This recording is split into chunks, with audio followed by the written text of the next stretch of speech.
ahan mamukta dang asigi pukning warol thorom mijeng ta phiri besing pulmo pujem sa gurzamna taram nokchari konona kuromjari asigi pukning warol thorom asigi damak season nazari ba number 9077282001 loina na thorom asigi damakta video call da dom na suru ga bining labade khogi number 7005707808 hariba number se su screen da lejare ahan mamukta da punama putaram nokchari sandokchari ba thorom ase 90.0 wahong radio gi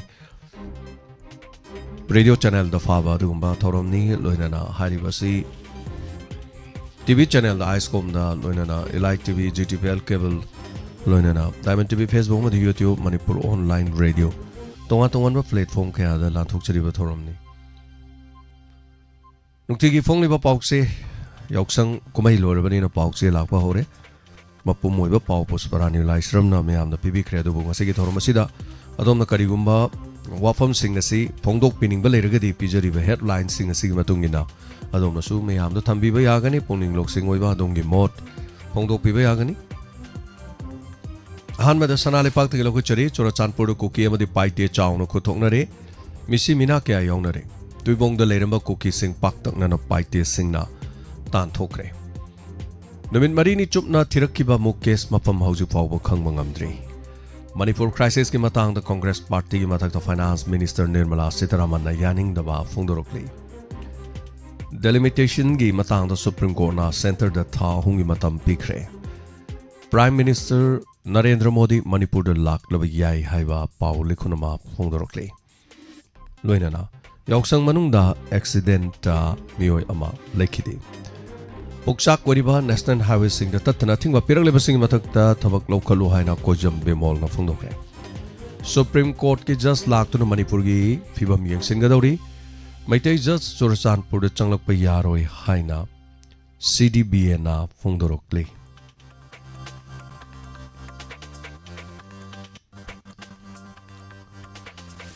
Wayalam pau se gi su samana lana sohalaba ligel amasung humanitarian assistance mathau tare Mars kungani thoi da Supreme Court ke just charuk na Manipur da laktuna relief camp ta leiriba singi phibam yengsilaga dori haiba wafam yari Supreme Court na Manipur Nagaland Assam amadi Arunachal Pradesh ke delimitation tha hungi manung da pangthok na namagi da makhanghan kre loinana yoksang sport loisin magi thorom da speaker na BJP NPV Pigi MLA khara punshin na ri haiba utkre loinana National Highway sing the free moment ta holo thing ba pi sing mathang the action local hai na MP bimol na taksan kre amarom da border pillar humudra ka taruk manak tagi UZ ani khulai ga kona na fare hari laisram tomba wangjing KYKL ge kadar yumna ham rosan mai thei wabaga yangbi loina na makhoi dagi tonga tongan ba nongmai amadi maru sing fangki amarom da KCP City Maitai ki khumuksam ibomsa Elias Thabung Ton sahi nifuga taret yauna mioi ahum M20 ki pistol amaga kona na fare so hairi loina na pawna phangi paukse ki headlines ta su Manipur yauna state mari ki delimitation thabak tha hong hi manung da tongna na khangan kre ba wafam Jomi amadi Mar tribe ani ki marakta achauba irang ama tholok padagi ama sire kontra hena so open yaw kre loina na Yoksang kumai manung da traffic police na lupa laktara rongi e chalan kaki accident da ani siki mahiro ema yumda gi thokki badagi thiba khangdana lairiba jawjang tekti aroiba location tai haiba wafam yauri loinana Shanghai Express ki headlines da Manipur da Santi Purukna balenga ki chapchaba phirep lai haina Nirmala Sitharaman phongdokre Lopa crore marfu nipan longi oigedaba drug fagat kre hari omang kanduna climate change thing na si haina anurak na phongdok warol yauri amarom da thadau sing koki referendum plan de gelok thu amarom da thabak suba horurga losen dana yamlaba senpham sing lok thokraba chingnari haiba mapaw masu yauri naron ge thodang ge headlines da su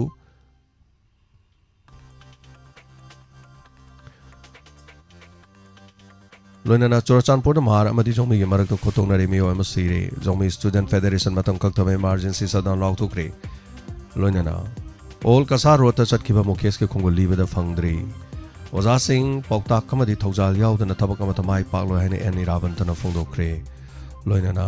highway थिंजन लोग वांग चथरली थबक तोहलू बिमोल फोंदोप वाफम मपान की पाद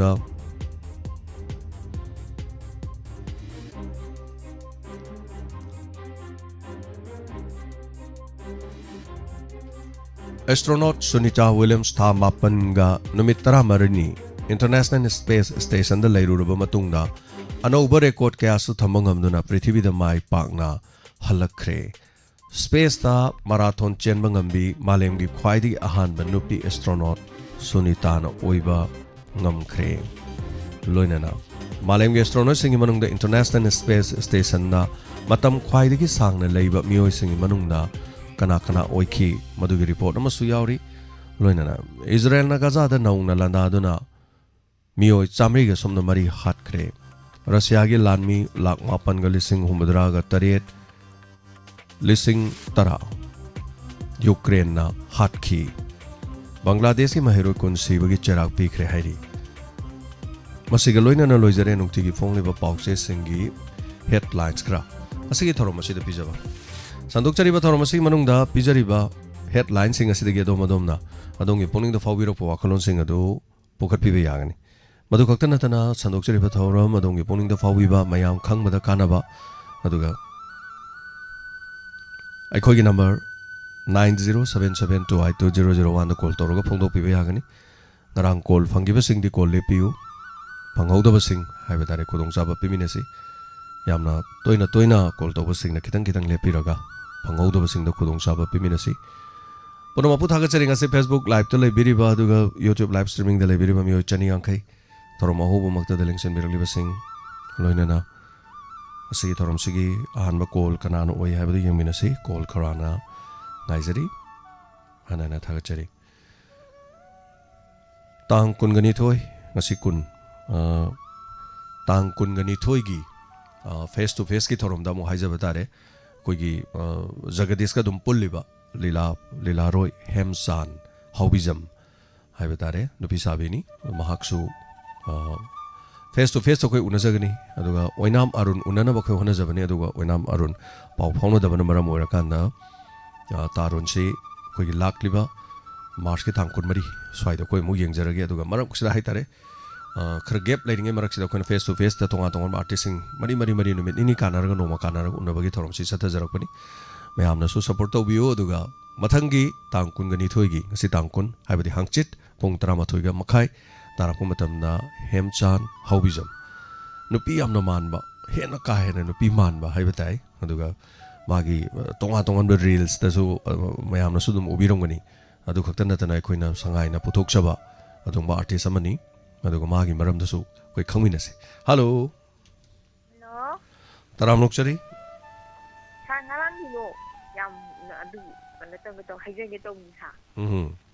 हाबियो जो कनि सुनिन Maibam eyebrow कइनो सुनिन माइबोय हाइबो माइबो high ओ आई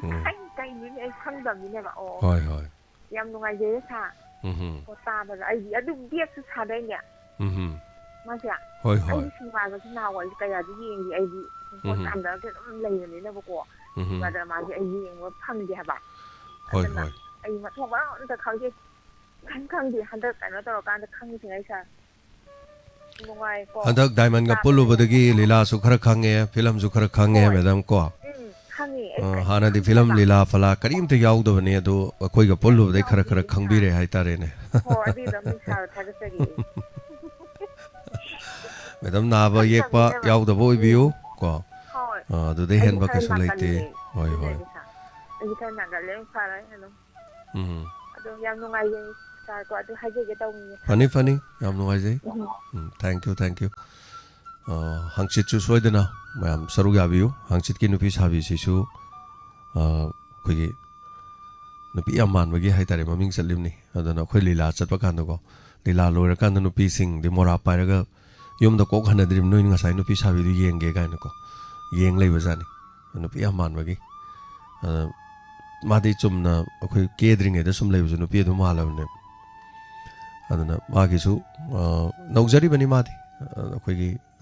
सिगुम्बा platform से अखोइना पुथोकपदा ꯑꯗꯣ ꯃꯆꯟꯅꯨꯄꯤ ꯁꯥꯕ supporting ꯁꯥꯕ ꯑꯇꯩ ꯑꯇꯩ ꯍꯥꯏꯕ ꯇꯥꯔꯦ ꯑꯩꯒꯤꯁꯨ ꯏꯆꯥꯅꯨꯄꯤ ꯁꯥꯕ ꯌꯥꯎꯈ꯭ꯔꯦ ꯑꯩ ꯏꯆꯥꯅꯨꯄꯤ ꯁꯥꯕ ꯃꯥꯅ anyway ꯑꯗꯨꯒꯤ ꯂꯤꯂꯥꯗꯁꯨ ꯃꯌꯥꯝꯗ ꯈꯨꯗꯣꯜ ꯇꯝꯅꯕ ꯁꯦꯝ ꯁꯥꯔꯤꯕꯅꯤ ꯂꯤꯂꯥꯗꯨ ꯅꯨꯃꯤꯠ ꯑꯃꯗ ꯁꯣꯏꯗꯅ ꯂꯤꯂꯥ ꯑꯣꯏꯅ ꯎꯍꯟꯖꯒꯦ ꯑꯗꯨꯒ ꯃꯊꯪꯒꯤ ꯀꯣꯂꯔꯗ ꯈꯨꯗꯣꯡꯆꯥꯕ ꯄꯤꯖꯔꯤ ꯂꯤꯂꯥ ꯑꯃꯅꯤ ꯍꯥꯏꯕ ꯇꯥꯔꯦ ꯂꯤꯂꯥ ꯑꯃꯅꯤꯁꯤ ꯑꯩꯈꯣꯏꯅ ꯁꯦꯞ ꯇꯧꯔꯒ ꯊꯝꯈꯤꯕ ꯃꯌꯥꯝꯗ ꯎꯠꯄ ꯌꯥꯕ ꯚꯤꯗꯤꯑꯣ ꯌꯥꯎꯅ ꯎꯠꯄ ꯌꯥꯕ ꯂꯤꯂꯥ ꯍꯥꯏꯇꯥꯔꯦ ꯊꯕꯛ ꯌꯥꯝꯃꯟꯕꯗꯒꯤ ꯑꯗꯨꯒ ꯏꯁꯥꯒꯤ ꯊꯕꯛꯁꯤ ꯆꯤꯟꯃꯟꯕꯗꯒꯤ ꯐꯥꯏꯜꯗꯤ ꯀꯝꯄ꯭ꯌꯨꯇꯔ ꯃꯅꯨꯡꯗ ꯌꯥꯎꯈ꯭ꯔꯕ ꯑꯗꯣ ꯑꯩꯅ ꯀꯔꯤ ꯍꯥꯏꯅ ꯃꯃꯤꯡ ꯊꯣꯟꯈꯤꯒꯦꯅ ꯈꯪꯗꯕꯁꯨ ꯌꯥꯎꯋꯦꯕ ꯁꯤꯅꯤ ꯑꯩꯅ ꯆꯥꯛꯏꯁꯦ ꯀꯣꯛꯁꯦ ꯑꯃꯨꯛ ꯆꯥꯛꯂꯀꯥꯟꯗ ꯑꯩꯅꯗꯤ ꯈꯪꯉꯕꯀꯣ ꯌꯥꯎꯈ꯭ꯔꯦꯗꯤ ꯈꯪꯉ ꯑꯩꯅ ꯐꯥꯏꯜ ꯃꯃꯤꯡꯁꯦ ꯀꯔꯤ ꯊꯣꯟꯈꯤꯒꯦ ꯈꯪꯉꯛꯇꯕ ꯀꯩ ꯃꯇꯝꯗꯀꯣ ꯊꯕꯛꯁꯤ ꯌꯥꯝꯕ ꯀꯥꯟꯗ ꯍꯥꯏꯇꯥꯔꯦ ꯑꯗꯨꯅ ꯑꯦꯖ ꯐꯦꯛꯇꯔꯁꯨ ꯑꯗꯨꯝ ꯑꯣꯏꯅꯤ ꯆꯍꯤ ꯌꯥꯝꯁꯤꯜꯂꯛꯄꯁꯦ ꯀꯥꯎꯒꯟ ꯊꯤꯕꯅ ꯂꯩꯗꯅ ꯍꯦꯛꯇ ꯀꯥꯎꯗꯅ ꯌꯥꯝ ꯀꯥ ꯍꯦꯟꯅ ꯀꯥꯎꯕꯕꯨꯗꯤ ꯅꯠꯇꯦ ꯑꯗꯨ ꯑꯣꯏꯔꯁꯨ ꯐꯥꯏꯜ ꯑꯃ ꯊꯝꯈꯤꯕꯒ ꯀꯥꯎꯁꯜꯂꯛꯄꯒꯥꯏꯁꯦ ꯑꯗꯨꯅ ꯀꯝꯄ꯭ꯌꯨꯇꯔꯁꯤꯗ ꯂꯩꯔꯤꯕ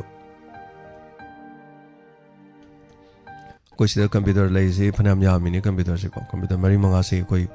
ꯑꯣꯟꯊꯣꯛ ꯑꯣꯟꯁꯤꯟ ꯇꯧꯔꯤꯅꯦ ꯂꯦꯞꯇꯣꯞ ꯑꯃꯗꯒꯤ ꯑꯃꯨꯛ ꯏꯁꯩꯒꯤ ꯑꯃꯨꯛ ꯁꯤꯗꯩꯗ ꯂꯩꯔꯤꯁꯦ ꯁ꯭ꯇꯦꯟ ꯕꯥꯏ ꯑꯃꯨꯛ ꯑꯗꯨꯅ ꯀꯔꯝꯕ ꯀꯝꯄ꯭ꯌꯨꯇꯔ ꯀꯔꯝꯕ ꯍꯥꯔꯗ ꯗꯤസ്ꯛ ꯀꯔꯤ ꯌꯥꯎꯈꯤꯒꯦ ꯀꯥꯎꯁꯜꯂꯛꯑꯦ ꯍꯥꯏꯇꯥꯔꯦ ꯀꯔꯤꯒꯨꯝꯕ ꯃꯇꯝꯗ ꯑꯗꯨꯃꯥꯏꯅ ꯇꯧꯕꯁꯦ ꯌꯥꯝ ꯇꯥꯡꯕ ꯑꯩꯅ ꯌꯥꯝ ꯅꯨꯡꯁꯤꯖꯕ ꯐꯦꯃꯤꯂꯤꯒꯤ ꯏꯃꯥ ꯄꯥꯕꯨꯡꯒ ꯌꯥꯎꯕ ꯑꯗꯒꯤ ꯁꯨꯃꯥꯏꯅ ꯇꯧꯕꯒꯥꯏꯁꯦ ꯃꯥꯡꯈꯤꯕꯒ ꯌꯥꯎꯁꯜꯂꯛꯑꯦꯕ ꯑꯩꯅ ꯑꯁ ꯀꯔꯤꯅꯣ ꯇꯧꯔꯤꯁꯤꯕꯣ ꯀꯥꯏꯅꯀꯣ ꯅꯍꯥꯛ ꯋꯥꯅꯒ ꯄ꯭ꯔꯤꯖꯥꯕ ꯇꯧꯔ ꯊꯝꯈꯤꯕꯗꯣ ꯑꯗꯨꯅ ꯍꯧꯖꯤꯛꯁꯨ ꯉꯥꯏꯔꯦ ꯑꯗꯣꯝꯅ ꯃꯣꯕꯥꯏꯜ ꯐꯣꯟꯗ ꯑꯗꯣꯝꯅ ꯅꯝꯕꯁꯦ ꯐꯣꯟ ꯇꯥꯍꯧꯔꯒ ꯂꯣꯏ ꯃꯥꯡꯉꯤꯗꯅ ꯑꯗꯣ ꯑꯗꯣꯝꯅ ꯂꯦꯞꯇꯣꯞ ꯑꯃ ꯂꯩꯔꯗꯤ ꯂꯦꯞꯇꯣꯞꯇꯨꯗ ꯍꯥꯔꯗ ꯗꯤस्क ꯑꯃ ꯇꯧꯔꯀꯥꯟꯗ ꯂꯣꯏ ꯍꯥꯞꯆꯤꯟꯕꯤꯌꯣ ꯄꯦꯟ ꯗ꯭ꯔꯥꯏꯚ ꯑꯃꯗ ꯌꯥꯔꯗꯤ ꯄꯦꯟ ꯗ꯭ꯔꯥꯏꯚꯇꯣ ꯑꯃꯈꯛꯇꯗ ꯍꯥꯞꯄꯤꯅꯣ ꯄꯦꯟ ꯗ꯭ꯔꯥꯏꯚꯇꯣ ꯑꯅꯤꯒꯨꯝꯕꯗ ꯍꯥꯞꯄ ꯊꯝꯕꯤꯌꯣ ꯑꯗꯣ ꯍꯧꯖꯤꯛꯀꯥꯟꯗꯤ ꯌꯨꯝꯗ ꯂꯣꯏꯅ ꯀꯝꯄ꯭ꯌꯨꯇꯔ ꯂꯣꯏ ꯂꯩꯅꯔꯕꯅꯤꯅ ꯑꯗꯣ ꯀꯝꯄ꯭ꯌꯨꯇꯔꯗꯨ ꯌꯥꯈꯤꯗ꯭ꯔꯗꯤ ꯍꯥꯔꯗ ꯗꯤस्क ꯌꯥꯗ꯭ꯔꯗꯤ ꯑꯗꯨ ꯆꯥꯛꯑꯦꯕ ꯑꯗꯨ ꯌꯥꯝ ꯅꯨꯡꯉꯥꯏꯇꯖꯥꯠꯅꯤ ꯑꯗꯨꯃꯥꯏꯅ ꯇꯧꯔꯛꯄꯁꯦ ꯑꯃꯨꯛ ꯍꯟꯅ ꯍꯜꯂꯔꯣꯏꯗꯧꯅꯦꯕ ꯑꯗꯨꯅ ꯂꯣꯏꯅ ꯐꯣꯇꯣ ꯑꯣꯏꯔꯣ ꯀꯔꯤ ꯑꯣꯏꯔꯣ ꯃꯣꯕꯥꯏꯜꯗ ꯀꯥꯞꯄꯤꯁꯤꯡꯁꯦ ꯗꯥꯇꯥꯁꯤꯡꯁꯦ ꯑꯃꯨꯛ ꯁ꯭ꯇꯣꯔ ꯇꯧꯔꯒ ꯅꯥꯀꯟ ꯑꯃꯗ ꯂꯣꯏ ꯀꯣꯄꯤ ꯇꯧꯔ ꯊꯝꯕꯤꯌꯣ ꯑꯗꯨ ꯑꯣꯏꯔꯒꯗꯤ ꯅꯨꯡꯁꯤꯔꯛꯄꯅꯦ ꯍꯌꯦꯡꯋꯥꯏ ꯐꯣꯇꯣꯁꯤꯡ ꯎꯕꯗ ꯍꯜꯂꯣ ꯁꯥꯔꯁꯦ ꯑꯩ ꯍꯧꯖꯤꯛ ꯌꯨꯝꯗꯒꯤ ꯊꯣꯛꯂꯛꯑꯦ ꯁꯥꯔ ꯍꯣꯏꯗ ꯌꯧꯔꯛꯅꯕ ꯂꯥꯛꯑꯗꯕꯅꯤ ꯁꯥꯔ ꯑꯗꯨꯝ ꯊꯦꯡꯅꯕ ꯌꯥꯅꯤꯅ ꯀꯔꯤ ꯃꯇꯥꯡꯅꯣ ꯑꯩ ꯒ꯭ꯌꯥꯟ ꯇꯥꯖꯗ꯭ꯔꯦ ꯂꯥꯏꯚꯇꯅꯤ ꯍꯧꯖꯤꯛ ꯑꯩ ꯇꯧꯔꯤꯁꯦ ꯁꯤꯡꯖꯃꯩ ꯄꯨꯛꯅꯤꯡ ꯋꯥꯏꯈꯣꯝ ꯋꯥꯔꯣꯜꯅꯤ ꯂꯩꯀꯥꯏꯗꯒꯤꯅꯦ ꯑꯣ ꯕꯦꯃꯜ ꯑꯧ ꯑꯩ ꯊꯧꯔꯝꯁꯦ ꯃꯣꯖꯣꯔꯥꯝ ꯂꯥꯏꯚ ꯂꯩꯕꯗꯣ ꯇꯧꯕ ꯍꯧꯖꯤꯛ ꯂꯥꯏꯚ ꯑꯣꯏꯕꯅꯤꯅꯀꯣ ꯑꯗꯨ ꯀꯔꯤꯅꯣ ꯑꯧ ꯑꯧ ꯈꯪꯍꯧꯗ꯭ꯔꯕ ꯑꯧ ꯑꯣꯀꯦ ꯑꯣꯀꯦ ꯑꯗꯨ ꯀꯩꯅꯣ ꯇꯧꯖꯔꯦ ꯁꯥꯔ ꯑꯩ ꯍꯥꯏꯊꯔꯛꯀꯦ ꯇꯧꯔꯦꯕꯀꯣ ꯁꯥꯔ ꯍꯣꯏꯗ ꯍꯧꯖꯤꯛ ꯉꯥꯏꯍꯥꯛꯇꯪ ꯂꯥꯛꯑꯝꯒꯦ ꯇꯧꯖꯕ ꯐꯅꯤ ꯐꯅꯤ ꯃꯦꯗꯥꯝ ꯑꯩ ꯄꯨꯡ 3ꯗ ꯄ꯭ꯔꯣꯒ꯭ꯔꯥꯝ ꯂꯣꯏꯖꯒꯅꯤ ꯑꯗꯨꯗꯤ ꯅꯪꯅꯔꯅꯤ ꯁꯥꯔ ꯑꯣꯀꯦ ꯌꯥꯝ ꯑꯣꯀꯦ ꯅꯨꯡꯉꯥꯏꯔꯦ ꯑꯗꯨꯗꯤ ꯊꯝꯃꯦꯀꯣ ꯐꯅꯤ ꯐꯅꯤ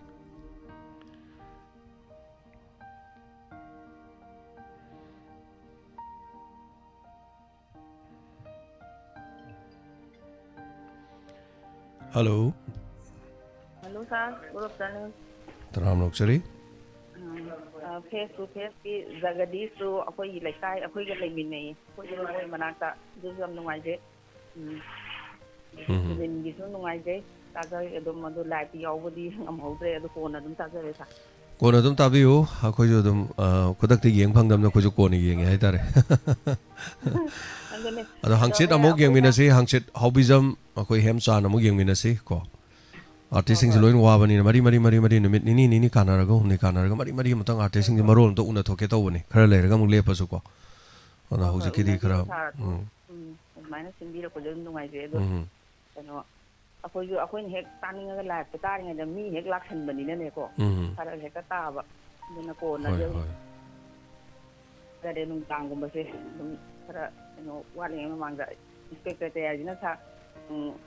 अखोइना हेक कनो तौबदा लाइव लेरमबसे यावी अदि हाना यावरमगा हेक तुमधबा तुमानि नोंगाला अमु वारी दों ताजरे नुंगांगु साहारगदि तौबा होय होय अदुम नुंगाइजे सा फेस टू फेस अदुम सिंबीरो खजु अदुम कनो अदुम खगा अदुम अंगमम खरा अदुम तौजरके सा तागचरी अदुम होनजरके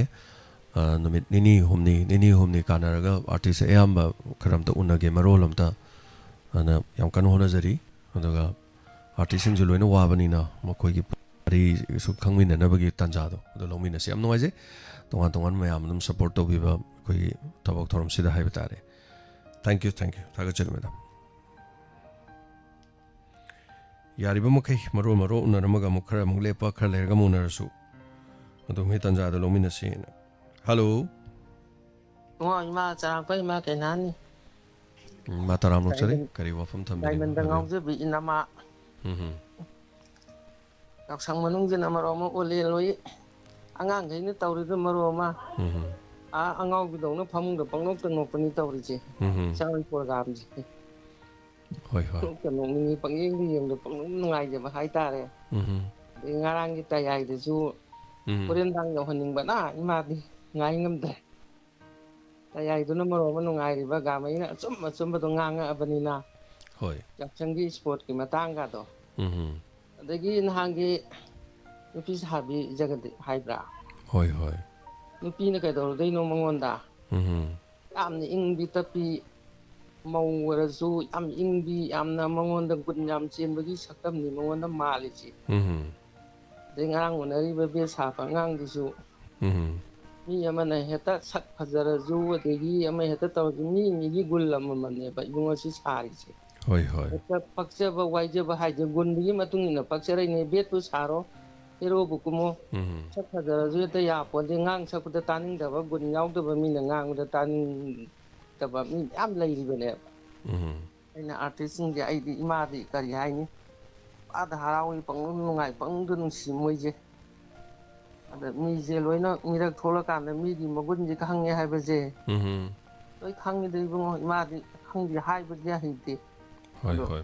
I buy Dragazone, Imari, Wakan, that's mine, Puxin, that's mine, seal. A money had a yap, the mean to whatever the mean, had a matogam, the put table. Bit to young, the Lila, the Pananunga, the Palo had.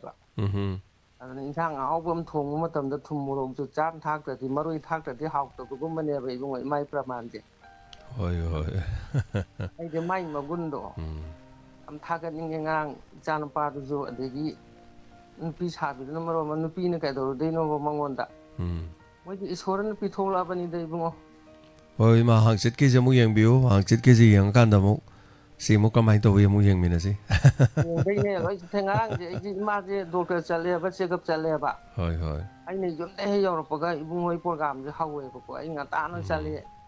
Tana Dum Hale.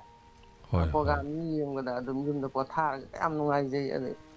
I know Manunga, Hungry, Kari, the Potava Haitari, my Wakandi. Hoi. I don't need some hygiening the na. Ole and the piece half of the Morom Pazari, Bamasanga, the Putara, the Sandon Siliduga. Marty Sandon Tinner, the Poloton only my message, I did hungry. Till the piece half the Poloton only my message. Hoi. Being with System Wakasan in the net of the Tagachari ma, Nungaina, W, Madam Honazarake. Hang sit Choma Muna Duni, Makoi Mam, Yang Biu, Kobakubi, Mea, Nungaizabat.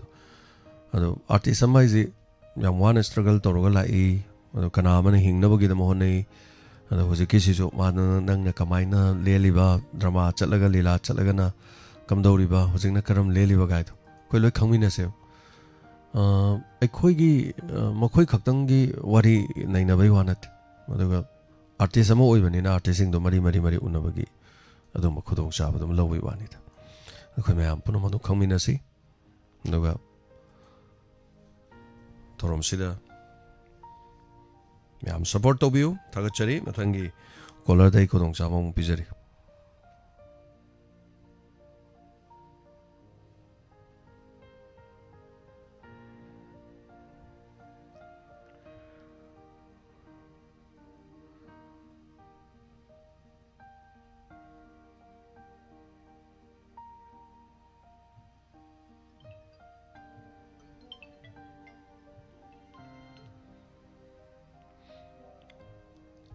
Hello. Hello, sir. I can tell you, Slani. Sir,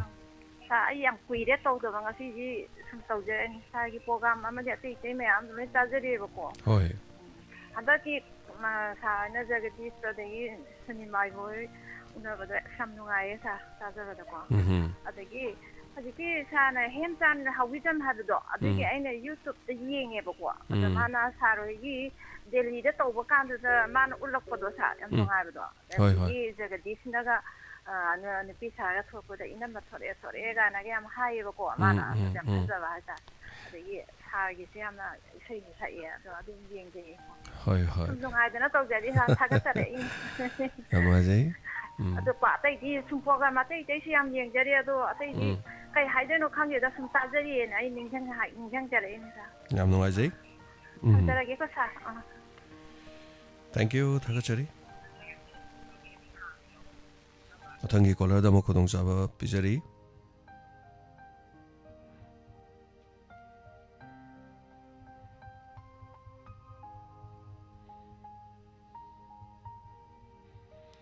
screen चलीबसनी हेमचान है सिने माजे मासु नुपी मान money artist सुम कई खोमनजब है तारेदा अदुगुम्बगी कनोदनी तई थोदोप कैसु लेते hello mingle लाइफोंग हाइबियो Ruksana हाइबियो करी वाफम हाइबिनिंगबा theorem Serug हाबिरकबा Komani sakta hai je kita. Ngarang sana hendak matang unabirak pasi sonjit ko menin bai boy ko unarak pasi yam nungai. Ko na nalila taraga susum mamin khang jadab do. Ana unabira amina mamin du khan jar. Adu ani khang wa ina ekhoi sirabiya ben ugi lila da manam masabi do. Sumamin khang de aduga koi Hangai artisti party de yauba lupa am thoba hambal laina tawba lila duda pari chaba adagi taitheng aina tawba lila duda mangan chaba lupa do deva kawi aduna deva kawi adai maming du khanjani deva kawi deva o adu mohoi sing du sodum sana hoi matang matam chaba dum hona jarake aduga pau phona jaraga ko उदम होना जरा के को आयगी theorem crime report की theorem से सुम मथंग तारक पद अदुकी मतिम नुंगाय अदु crime report से सार का कया पो लई लोइशलानी कुइरा रोय को कुइदरे यामदरे एपिसोड खरा the ngaire manga taruk to ngaire mani थागचरी दम ताबिउ नुंगाय नो को थागचरी चल कोई थोरम सिंग थवा यावना ताबिरी ना तापिरक Hemsan how bijam haidu sini screen da leise sinu pia man mani adum maso ko koi huji koi ga pulli ni adum sini mo hangchit una do sina ma sini ma ga masak chama nei mai machi do machi do ina phagi to ko ai nei ji Hemsan na di nang nong phadong nak sat hani he tu pi mu sal law do ga nang chat phe hani ha do ma ni no e मचे दो चामा ना मागा मसक से भाई मचे दे नुपी ओइरे दना मचे दो ना मानो नुपा होय होबे वाने आइनो उन्थोकपनी दो को सुख फजना पोगला बजे कइदो वैनो मे नंग नुपा होय पोगलै सि फोन वइ मा होय देगा को आइ सुम फागी तौबा देगे पापुंग खोय हाय तारे मासे कोई इसै सकपा आइगा पुलम्बा ओजे स्ट्रोक तौदन लेबा केसी बनाओ केसी बनाओ की मतलब मरी ने है तारे कजन ने मतलब मा पुसलै सि सो याम केसी बनाओ ना पुसलक पने सकोई नुपी सा अंगांगम लै हायना पुसलक पने अदा हम द माय फोटो माना पुर लाए फोटो दो पुर लाक पदे मम्मी तो पुंगलाव लावरगा एकता मम्मी का मम्मी पुंगलंग लंग है तारे ए मसक थियम बजे ए दु मम्मी से याम लंगमन माले हाय मयाम ना ngai khong मागी केसल लगो खोलग हम त येंगे जे न तो कान दो को अदन मागी लाइफस्टाइल सिदी पुरा कनो नि युम दग लेबोर सुने पुरा दम नुपी नि हाय तारे दम मा से नि थौ खोंगी बाजार दा पार्लर हांगी हौजी जिक सु लै ngasai jo ga wari sanne adai ma kai le ge nang bon hai des ibai ai dukan da le ye ka na ko pra नुपी ne sini mayam sinamu hangchit mu unabagi thorom du ya chare da mayam na khanghaning dana sumu chabani mayam kari phawi artist sing puning thoga chabai wani ado ai tarun unana bade mohona bane ado tarun da pau phone ngam dana hangchit ki thabang ni na kaksan gare tarun amuk nong mathangi muk session hai tare na minini hum leraga muk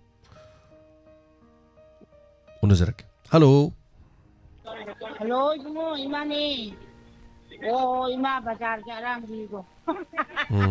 nai ma thok ji cheli do ko po chu yoli poning waron jo tai mai boi gi do mai cha gi do yam nuai ba hai tai yam nung si ba mai wari taru ba da hoi adu gi ima sum ꯃꯉꯣꯟꯗ ꯊꯥꯒꯠꯄꯗꯣ ꯐꯣꯡꯗꯣꯛꯀꯦ ꯇꯧꯖꯔꯛꯄꯅꯤꯗ ꯑꯐꯕ ꯍꯣꯏ ꯍꯣꯏ ꯑꯗꯣ ꯃꯥꯒꯤ ꯂꯩꯗꯅ ꯅꯨꯡꯁꯤꯗꯅ ꯃꯥꯒꯤ ꯋꯥꯔꯤ ꯃꯁꯥꯐꯧ ꯂꯣꯏꯅ ꯃꯥꯒꯤ ꯅꯨꯄꯤꯐꯧ ꯀꯠꯊꯣꯛꯇꯅꯒ ꯇꯧꯕꯗꯣ ꯑꯝꯇ ꯃꯣꯏ ꯐꯤꯂꯝ ꯁ꯭ꯇꯥꯔ ꯃꯌꯥꯝꯗ ꯑꯗꯨꯝꯕ ꯑꯝꯇ ꯇꯥꯗ꯭ꯔꯤꯕ ꯑꯗꯨꯗ ꯌꯥꯝ ꯅꯨꯡꯁꯤꯌꯦꯅ ꯏꯃꯥꯅ ꯁꯨꯝ ꯑꯗꯨꯒꯤ ꯅꯨꯡꯁꯤꯕꯩ ꯐꯣꯡꯗꯣꯛꯆꯔꯛꯄꯅꯤ ꯏꯆꯥꯒꯤ ꯃꯥꯏ ꯄꯥꯛꯄ ꯑꯣꯏꯔꯁꯅꯨ ꯃꯥꯏꯕꯣꯏꯁꯨ ꯏꯆꯥꯒꯤꯁꯨ ꯑꯐꯕ ꯑꯣꯏꯔꯣ ꯍꯣꯏ ꯍꯣꯏ ꯂꯥꯟꯁꯨ ꯈꯔ ꯅꯦꯝꯕꯗꯧꯅꯤ ꯇꯧꯏ ꯄꯨꯔꯥ ꯅꯦꯝꯕ ꯑꯣꯏꯔꯁꯅꯨ ꯏꯃꯥꯅ ꯁꯨꯝ ꯍꯥꯏꯖꯕꯅꯤꯗ ꯐꯔꯦ ꯍꯣꯏ ꯐꯔꯦ ꯍꯣꯏ ꯍꯣꯏ ꯊꯝꯖꯔꯦ ꯐꯅꯤ ꯐꯅꯤ ꯊꯥꯒꯠꯆꯔꯤ ꯈ꯭ꯋꯥꯏꯔꯝꯕꯟ ꯀꯩꯊꯦꯜꯗ ꯄꯣꯠ ꯌꯣꯜꯂꯁꯨ ꯐꯅꯌꯥꯝ ꯆꯤꯜꯂꯁꯨꯀꯣ ꯊꯧꯔꯝꯁꯦ ꯑꯗꯨꯝ ꯇꯥꯔꯒ ꯑꯗꯨꯝ ꯂꯩꯕ ꯍꯥꯏꯕ ꯇꯥꯔꯦ ꯃꯦꯗꯥꯝ ꯔꯥꯙꯥ ꯁꯥꯃꯣꯝꯅ ꯅꯤꯡꯊꯧꯈꯣꯡꯗꯒꯤ ꯍꯥꯏꯔꯦ ꯃꯥꯅꯤ ꯅꯤꯡꯊꯧꯈꯣꯡꯗꯒꯤꯅꯤ ꯑꯩ ꯍꯥꯏꯖꯈ꯭ꯔꯦꯀꯣ ꯑꯗꯣ ꯍꯜꯂꯣ ꯍꯜꯂꯣ ꯍꯜꯂꯣ ꯍꯜꯂꯣ ꯁꯥꯔ ꯖꯦꯝꯁ ꯃꯤꯡ ꯑꯃꯗꯤ ꯂꯩꯐꯝ ꯍꯥꯏꯕꯤꯌꯨ ꯐꯧꯗꯦꯟꯗꯒꯤ ꯐꯣꯟ ꯇꯧꯖꯔꯛꯏꯁꯦ ꯐꯧꯗꯦꯟꯗꯒꯤ ꯃꯥꯏꯕ ꯃꯤꯡꯉꯣ ꯆꯥꯅꯦ ꯁꯥꯔ ꯇꯔꯥꯝꯅ ꯑꯣꯛꯆꯔꯤ ꯇꯥꯛꯄꯤꯌꯨ ꯑꯣꯖꯥ ꯀꯔꯤ ꯍꯥꯏꯕꯤꯅꯤꯡꯕ ꯁꯥꯔ ꯉꯔꯥꯡ ꯃꯊꯪ ꯅꯍꯥꯟ ꯑꯩꯈꯣꯏꯒꯤ ꯁꯨꯃꯥꯡ ꯂꯤꯂꯥꯒꯤꯅꯦ ꯍꯣꯏ ꯍꯣꯏ ꯀꯔꯤ ꯁꯨꯃꯥꯡ ꯂꯤꯂꯥꯒꯤ ꯑꯩꯈꯣꯏꯒꯤ ꯖꯒꯗꯤꯁꯣꯔ ꯎꯅꯕ ꯑꯗꯒꯤ ꯁꯤꯅꯦꯃꯥꯏꯕꯒ ꯎꯅꯕꯗꯣ ꯍꯣꯏ ꯍꯣꯏ ꯍꯣꯏ ꯁꯥꯔ ꯃꯗꯨ ꯇꯥꯕꯗ ꯌꯥꯝꯅ ꯅꯨꯡꯉꯥꯏꯈ꯭ꯔꯦ ꯑꯗꯨꯅ ꯁꯥꯔ ꯍꯧꯖꯤꯛ ꯁꯥꯔꯒꯤ ꯃꯐꯝꯗ ꯑꯩꯅ ꯄꯥꯝꯖꯕꯗꯤ ꯑꯩꯈꯣꯏꯒꯤ ꯍꯧꯖꯤꯛ ꯍꯧꯖꯤꯛ ꯂꯩꯔꯤꯕ ꯑꯥꯔꯇꯤꯁꯁꯤꯡ ꯁꯝꯅ ꯍꯥꯏꯔꯕꯗ ꯔꯣꯕꯤꯟꯗ꯭ꯔꯣ ꯑꯗꯒꯤ ꯋꯥꯖꯥ ꯇꯣꯜꯍꯟ ꯑꯗꯒꯤ ꯅꯨꯄꯤ ꯁꯥꯕꯤ ꯀꯌꯥ ꯃꯔꯨꯝ ꯂꯩꯔꯤꯁꯤꯡꯁꯦ ꯁꯥꯔ ꯃꯊꯪ ꯃꯊꯪ ꯎꯅꯔꯒ ꯇꯥꯍꯟꯕꯤꯔꯕꯗꯤ ꯋꯥꯍꯣꯡ ꯔꯦꯗꯤꯑꯣꯕꯨ ꯇꯨꯡꯗ ꯄꯨꯟꯁꯤ ꯆꯨꯞꯄ ꯑꯣꯏꯅ ꯀꯥꯎꯖꯔꯣꯏꯅ ꯈꯜꯂꯤ ꯁꯥꯔ ꯁꯥꯔꯅ ꯇꯧꯔ ꯈꯨꯗꯤꯡꯃꯛꯇ ꯃꯥꯏ ꯄꯥꯛꯄ ꯑꯣꯏꯕꯤꯌꯣ ꯁꯥꯔ ꯊꯥꯒꯠꯆꯔꯤ ꯑꯣꯖꯥ ꯑꯩꯈꯣꯏ ꯎꯅꯖꯕ ꯍꯧꯔꯛꯑꯕꯅꯤ ꯂꯣꯏ ꯎꯅꯔꯗꯧꯅꯤ ꯑꯗꯨꯝ ꯃꯌꯥꯝ ꯄꯥꯝꯕꯤꯔꯤꯁꯤꯡꯗꯣ ꯃꯇꯝ ꯉꯥꯏꯃꯤꯟꯅꯔꯁꯤꯀꯣ ꯑꯣꯖꯥ ꯑꯗꯨ ꯎꯅꯕ ꯍꯧꯕꯩꯅꯤ ꯍꯧꯖꯤꯛ ꯃꯊꯪ ꯃꯊꯪ ꯍꯧꯔꯛꯏꯁꯦ ꯑꯗꯨꯅ ꯃꯊꯪ ꯃꯊꯪ ꯁꯨꯝ ꯎꯅꯖꯔꯒꯦ ꯑꯗꯨꯒ ꯑꯥꯔꯇꯤꯁꯁꯤꯡ ꯌꯨꯝꯗ ꯂꯩꯕ ꯂꯣꯏꯅꯃꯛ ꯀꯂꯤꯂꯥꯁꯨ ꯆꯠꯇ ꯂꯣꯏꯅ ꯂꯩꯅꯔꯤꯕꯁꯤꯡ ꯑꯁꯦ ꯈꯨꯗꯣꯡꯆꯥꯕ ꯃꯁꯤꯒꯤ ꯇꯥꯟꯖꯥꯁꯤ ꯂꯧꯔꯒ ꯋꯥꯕꯗꯤ ꯂꯣꯏ ꯋꯥꯅꯔꯤ ꯍꯥꯏꯕꯕꯨ ꯂꯥꯟꯁꯤꯒꯤ ꯆꯩꯊꯦꯡꯗ ꯑꯥꯔꯇꯤꯁꯁꯤꯡꯒꯤ ꯄꯨꯟꯁꯤ ꯀꯔꯝꯍꯥꯏꯅ ꯂꯦꯜꯂꯤ ꯑꯗꯨꯒ ꯃꯈꯣꯏꯒꯤ ꯃꯔꯝꯗ ꯍꯥꯏꯇꯥꯔꯦꯀꯣ ꯑꯗꯨꯒꯤ ꯊꯧꯔꯝ ꯄꯔꯤꯡ ꯑꯃ ꯆꯠꯊꯔꯛꯅꯕꯅꯤ ꯍꯣꯠꯅꯔꯤꯁꯦ ꯊꯥꯒꯠꯆꯔꯤ ꯑꯣꯖꯥ ꯊꯦꯡꯛ ꯌꯨ ꯁꯣ ꯃꯆ ꯍꯣꯠꯅꯖꯔꯛꯀꯦ ꯑꯣꯖꯥꯅ ꯄꯟꯕꯤꯔꯤꯕ ꯄꯨꯝꯅꯃꯛ ꯃꯇꯝ ꯈꯤꯇꯪ ꯈꯤꯇꯪꯗꯤ ꯉꯥꯏꯃꯤꯟꯅꯁꯤ ꯑꯗꯣ ꯀ꯭ꯌꯨꯗ ꯃꯊꯪ ꯃꯊꯪ ꯎꯅꯅꯕ ꯍꯣꯠꯅꯖꯔꯛꯀꯦ ꯊꯥꯒꯠꯆꯔꯤ ꯑꯥꯔꯇꯤꯁꯁꯤꯡ ꯑꯌꯥꯝꯕ ꯇꯣꯉꯥꯟ ꯇꯣꯉꯥꯟꯕ ꯆꯦꯅꯦꯜꯗ ꯇꯤꯚꯤ ꯆꯦꯅꯦꯜꯗ ꯑꯇꯩ ꯑꯇꯩꯗ ꯂꯣꯏꯅꯁꯨ ꯂꯣꯏꯅ ꯎꯅꯈ꯭ꯔꯕ ꯉꯥꯛꯇꯅꯤ ꯑꯩꯅꯁꯨ ꯑꯌꯥꯝꯕ ꯃꯔꯣꯜ ꯑꯃ ꯂꯣꯏꯅ ꯎꯅꯈ꯭ꯔꯒ ꯎꯅꯍꯧꯗꯕ ꯈꯔꯁꯨ ꯑꯗꯨꯝ ꯌꯥꯎꯋꯤ ꯑꯗꯨꯕꯨ ꯄꯨꯟꯁꯤ ꯍꯣꯡꯉꯛꯏ ꯑꯃꯨꯛ ꯎꯅꯈ꯭ꯔꯦ ꯑꯗꯨꯅ ꯌꯥꯕ ꯅꯠꯇꯦꯗ ꯑꯃꯨꯛ ꯁꯦꯁꯟ ꯑꯃ ꯑꯗꯨꯝ ꯂꯥꯛꯄ ꯍꯥꯏꯗꯨꯅꯤ ꯑꯗꯣ ꯉꯁꯤ ꯎꯅꯈꯤꯕꯁꯤꯡꯁꯨ ꯖꯒꯗꯤꯁ ꯑꯃꯨꯛ ꯍꯟꯅ ꯎꯅꯔꯔꯣꯏ ꯍꯥꯏꯅꯤꯡꯉꯥꯏ ꯂꯩꯇꯦ ꯉꯁꯤꯗꯒꯤ ꯑꯗꯨꯝ ꯆꯍꯤ 2-3 ꯂꯩꯔꯒ ꯍꯦꯟꯅ ꯑꯇꯣꯞꯄ ꯑꯦꯆꯤꯞꯃꯦꯟ ꯑꯃꯒ ꯂꯣꯏꯔꯀꯥꯟꯗ ꯑꯃꯨꯛ ꯍꯟꯅ ꯔꯥꯎꯟ ꯑꯃ ꯑꯗꯨꯝ ꯂꯣꯏ ꯂꯥꯛꯀꯅꯤ ꯍꯥꯏꯇꯥꯔꯦ ꯁꯨꯝ ꯈꯪꯃꯤꯟꯅꯕ ꯑꯩꯈꯣꯏ ꯑꯦꯟꯇꯔꯇꯦꯟ ꯇꯧꯕꯗꯨꯒꯤ ꯋꯥꯅꯤꯀꯣ ꯋꯥꯔꯤꯗꯤ ꯂꯣꯏ ꯂꯩꯌꯦꯕ ꯑꯗꯣꯝ ꯑꯗꯣꯝ ꯇꯥꯕꯤꯔꯤꯕꯁꯤꯡꯒꯤꯁꯨ ꯑꯋꯥꯕ ꯅꯨꯡꯉꯥꯏꯕ ꯋꯥꯔꯤ ꯂꯣꯏ ꯂꯩ ꯑꯗꯨꯕꯨ ꯃꯗꯨ ꯐꯥꯎꯕꯗ ꯍꯥꯏꯁꯤꯅꯦ ꯑꯩꯅ ꯃꯁꯤꯗꯩꯗ ꯇꯣꯉꯥꯟꯅ ꯗꯥꯏꯃꯟ ꯇꯣꯛꯁꯅ ꯍꯥꯏꯇꯥꯔꯦ ꯑꯗꯨꯒꯤ ꯄ꯭ꯔꯣꯒ꯭ꯔꯥꯝꯗꯨꯗ ꯀꯔꯤꯒꯨꯝꯕ ꯑꯗꯣꯝꯅ ꯍꯤꯔꯝ ꯑꯃꯗ ꯑꯥꯔꯇꯤꯁ ꯑꯃ ꯑꯣꯏꯗ꯭ꯔꯁꯨꯀꯣ ꯂꯝ ꯑꯃꯗ ꯑꯗꯣꯝꯅ ꯃꯥꯏ ꯄꯥꯛꯄ ꯑꯣꯏꯔꯛꯑꯕ ꯑꯗꯨꯒ ꯂꯝ ꯑꯃꯗ ꯑꯗꯣꯝꯅ ꯇꯧꯖꯔꯤꯕꯗꯨ ꯃꯌꯥꯝꯅ ꯈꯪꯍꯟꯅꯤꯡꯕ ꯂꯩꯇꯦ ꯑꯗꯣꯝ ꯏꯊꯟꯗ ꯑꯩꯈꯣꯏ ꯏꯟꯇꯔꯚ꯭ꯌꯨꯒꯤ ꯇꯥꯏꯞ ꯅꯠꯇꯕ ꯑꯗꯣꯝ ꯏꯊꯟꯗ ꯋꯥ ꯉꯥꯡꯕ ꯊꯧꯔꯝ ꯑꯃ ꯍꯥꯏꯇꯥꯔꯦ ꯑꯗꯨꯒꯤ ꯊꯧꯔꯝꯗꯣ ꯑꯩꯅ ꯍꯥꯟꯅꯁꯨ ꯄ꯭ꯂꯥꯟ ꯇꯧꯖꯔꯝꯃꯕꯅꯤ ꯑꯗꯣꯝ ꯏꯊꯟꯗ ꯂꯦꯞꯄꯒ ꯂꯩꯒꯅꯦꯕ ꯐꯝꯃꯒ ꯀꯥꯗ ꯑꯗꯨꯒ ꯑꯗꯣꯝꯅ ꯍꯥꯏꯕꯤꯒꯗꯕ ꯍꯥꯏꯇꯥꯔꯦ ꯑꯗꯨꯒꯤ ꯄ꯭ꯔꯣꯒ꯭ꯔꯥꯝꯗꯨꯁꯨ ꯑꯩꯈꯣꯏ ꯍꯧꯅꯕ ꯑꯗꯨꯝ ꯁꯦꯝ ꯁꯥꯔꯤ ꯑꯩꯅ ꯄ꯭ꯔꯣꯒ꯭ꯔꯥꯝꯁꯦ ꯍꯥꯟꯅ ꯂꯥꯎꯊꯣꯛꯇ꯭ꯔꯕꯅꯤ ꯑꯗꯨꯅ ꯄꯨꯝꯅꯃꯛꯁꯤꯡꯁꯤ ꯑꯗꯨ ꯀꯔꯝꯍꯥꯏꯅ ꯇꯧꯕ ꯊꯧꯔꯝꯅꯣ ꯀꯥꯏꯅ ꯍꯥꯏꯔꯗꯤ ꯁꯝꯅ ꯍꯥꯏꯔꯕꯗ ꯑꯩ ꯑꯅ ꯍꯥꯏꯔꯦꯗ ꯑꯩ ꯖꯦꯝꯁ ꯍꯩꯒꯨꯔꯖꯝ ꯑꯩ ꯈꯣꯡꯖꯣꯝꯗꯒꯤꯅꯤ ꯑꯩ ꯏꯁꯥꯒꯤ ꯆꯍꯤ 94-95 ꯆꯪꯉꯩ ꯑꯩꯒꯤ ꯏꯃꯥꯒꯤ ꯃꯤꯡ ꯁꯣꯔꯣꯖꯤꯅꯤ ꯑꯩꯒꯤ ꯑꯄꯣꯛꯄ ꯏꯄꯥꯒꯤ ꯃꯃꯤꯡ ꯏꯕꯣꯌꯥꯏꯃ ꯑꯩꯒꯤ ꯏꯆꯤꯟ ꯏꯅꯥꯎ 3 ꯑꯩꯅ ꯏꯍꯟ ꯄꯤꯛꯏꯉꯩꯗꯒꯤ ꯑꯩ ꯁꯨꯃꯥꯏꯅ ꯂꯩꯔꯛꯏ ꯁꯨꯃꯥꯏꯅ ꯇꯧꯔꯛꯏ ꯑꯩ ꯏꯖꯨꯀꯦꯁꯟ ꯁꯤꯅꯤ ꯑꯩ ꯊꯕꯛ ꯁꯨꯃꯥꯏꯅ ꯇꯧꯔꯛꯏ ꯁꯤꯅꯤ ꯑꯩꯒꯤ ꯅꯨꯡꯉꯥꯏꯕꯅ ꯁꯤꯅꯤ ꯑꯩꯒꯤ ꯑꯋꯥꯕꯅ ꯁꯤꯅꯤ ꯑꯩꯒꯤ ꯊꯦꯡꯈꯥꯡ ꯀꯌꯥꯗ ꯁꯤ ꯂꯩꯈꯤ ꯁꯤ ꯇꯧꯏ ꯁꯤ ꯁꯨꯃꯥꯏꯅ ꯇꯧꯔꯀꯥꯟꯗ ꯃꯁꯥ ꯃꯊꯟꯇ ꯃꯥꯅ ꯄꯨꯡꯈꯥꯏ ꯑꯃ ꯄꯨꯡ ꯑꯃ ꯃꯥꯅ ꯑꯗꯨꯝ ꯋꯥ ꯉꯥꯡꯕ ꯉꯝꯕꯗꯣ ꯑꯗꯨꯅꯤ ꯗꯥꯏꯃꯟ ꯇꯣꯛꯁ ꯍꯥꯏꯁꯦ ꯑꯗꯣ ꯄ꯭ꯔꯣꯒ꯭ꯔꯥꯝꯁꯦ ꯑꯩ ꯐꯖꯅ ꯄꯥꯏꯈꯠꯀꯦꯅ ꯁꯦꯝ ꯁꯥꯕ ꯄꯨꯝꯂꯣꯏ ꯂꯣꯏꯔꯀꯥꯟꯗ ꯁꯨꯝ ꯄꯨꯟꯁꯤꯒꯤ ꯈꯣꯡꯆꯠ ꯍꯥꯏꯁꯤꯗꯤ ꯑꯃꯨꯛ ꯀꯥꯕ ꯑꯃꯨꯛ ꯅꯦꯝꯕ ꯑꯃꯨꯛ ꯀꯨꯝꯕ ꯅꯠꯇ꯭ꯔꯅꯤ ꯑꯗꯨꯅ ꯄꯥꯡꯊꯣꯛꯀꯦ ꯈꯜꯂꯀꯥꯟꯗ ꯇꯧꯕ ꯉꯝꯈꯤꯗꯦꯕ ꯑꯗꯨꯅ ꯑꯃꯨꯛ ꯍꯧꯖꯤꯛ ꯏꯅꯧ ꯅꯧꯕ ꯁ꯭ꯇꯥꯕ꯭ꯂꯤꯁ ꯑꯃ ꯇꯧꯔꯀꯥꯟꯗ ꯃꯐꯝ ꯑꯃ ꯀꯟꯅꯕ ꯍꯧꯖꯤꯛ ꯅꯧꯅ ꯑꯃꯨꯛ ꯍꯣꯠꯅꯖꯔꯛꯏꯁꯤꯅꯤ ꯑꯗꯨꯅꯤ ꯁꯤꯗꯗꯤ ꯁꯦꯂꯦꯕ꯭ꯔꯤꯇꯤꯁꯤꯡꯒꯤ ꯋꯥ ꯅꯠꯇꯦꯕ ꯏꯐ ꯑꯗꯣꯝꯅ ꯀꯔꯤꯒꯨꯝꯕ ꯃꯥꯏ ꯄꯥꯛꯂꯕ ꯑꯃ ꯑꯣꯏꯔꯗꯤ ꯑꯗꯣꯝꯅ ꯊꯧꯔꯝꯗꯨꯗ ꯃꯆꯪ ꯅꯥꯏꯅ ꯐꯖꯅ ꯀꯩꯅꯣ ꯇꯧꯕ ꯉꯝꯃꯗꯤ ꯑꯗꯣꯝꯁꯨ ꯁꯔꯨꯛ ꯌꯥꯕ ꯌꯥꯏ anyway thagachari ai call ma la ko male okay hello sir mingama de lefom haibiu ai samram dagi romedi sir tapi oja kai happening sir gi program khunima ta ba yam nungai jai ai jage tau jar kuni sir haibiu yam nungai sir na tau ru ba thaba khunima ba mai pa ko biu sir mai pak sagi ngasi na han manina tabiri ba mayam gi magun ni aduna ni mi me am tarim ni no ko thorom sida ta ye sir koi gi yum tara mu nai bi da di do hum mari dum khinjala sir yam phadana ta ye sir gi thorom je aduni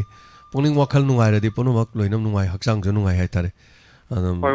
tension lai ra di sa nungai ti ko songningi ngangui da ba ngangi torui da ba towe ba aduna pungning wakhal nungai ba se masini aduna radio gi program tara kan nungai ba da mayam na hai tare thagachai ado hona jage tapio sir gi kaino simta mateng lawjaraga ai khungak pajing bo amtang thagachari ye sir haibiu akoi gi iram da masigi thawai na pon tha oirga khungak pi ri ba ichinau khunima gi sir gi thoram ji gi mateng lawjaraga thagachari sir aduga levi kem da lai bi ri ba chinau mayam su mogi awaba da saruk ya jari sir sir aduga tauru khudimak da sir mai bak ko biu sir sir gi da mata khudi si thangachari sir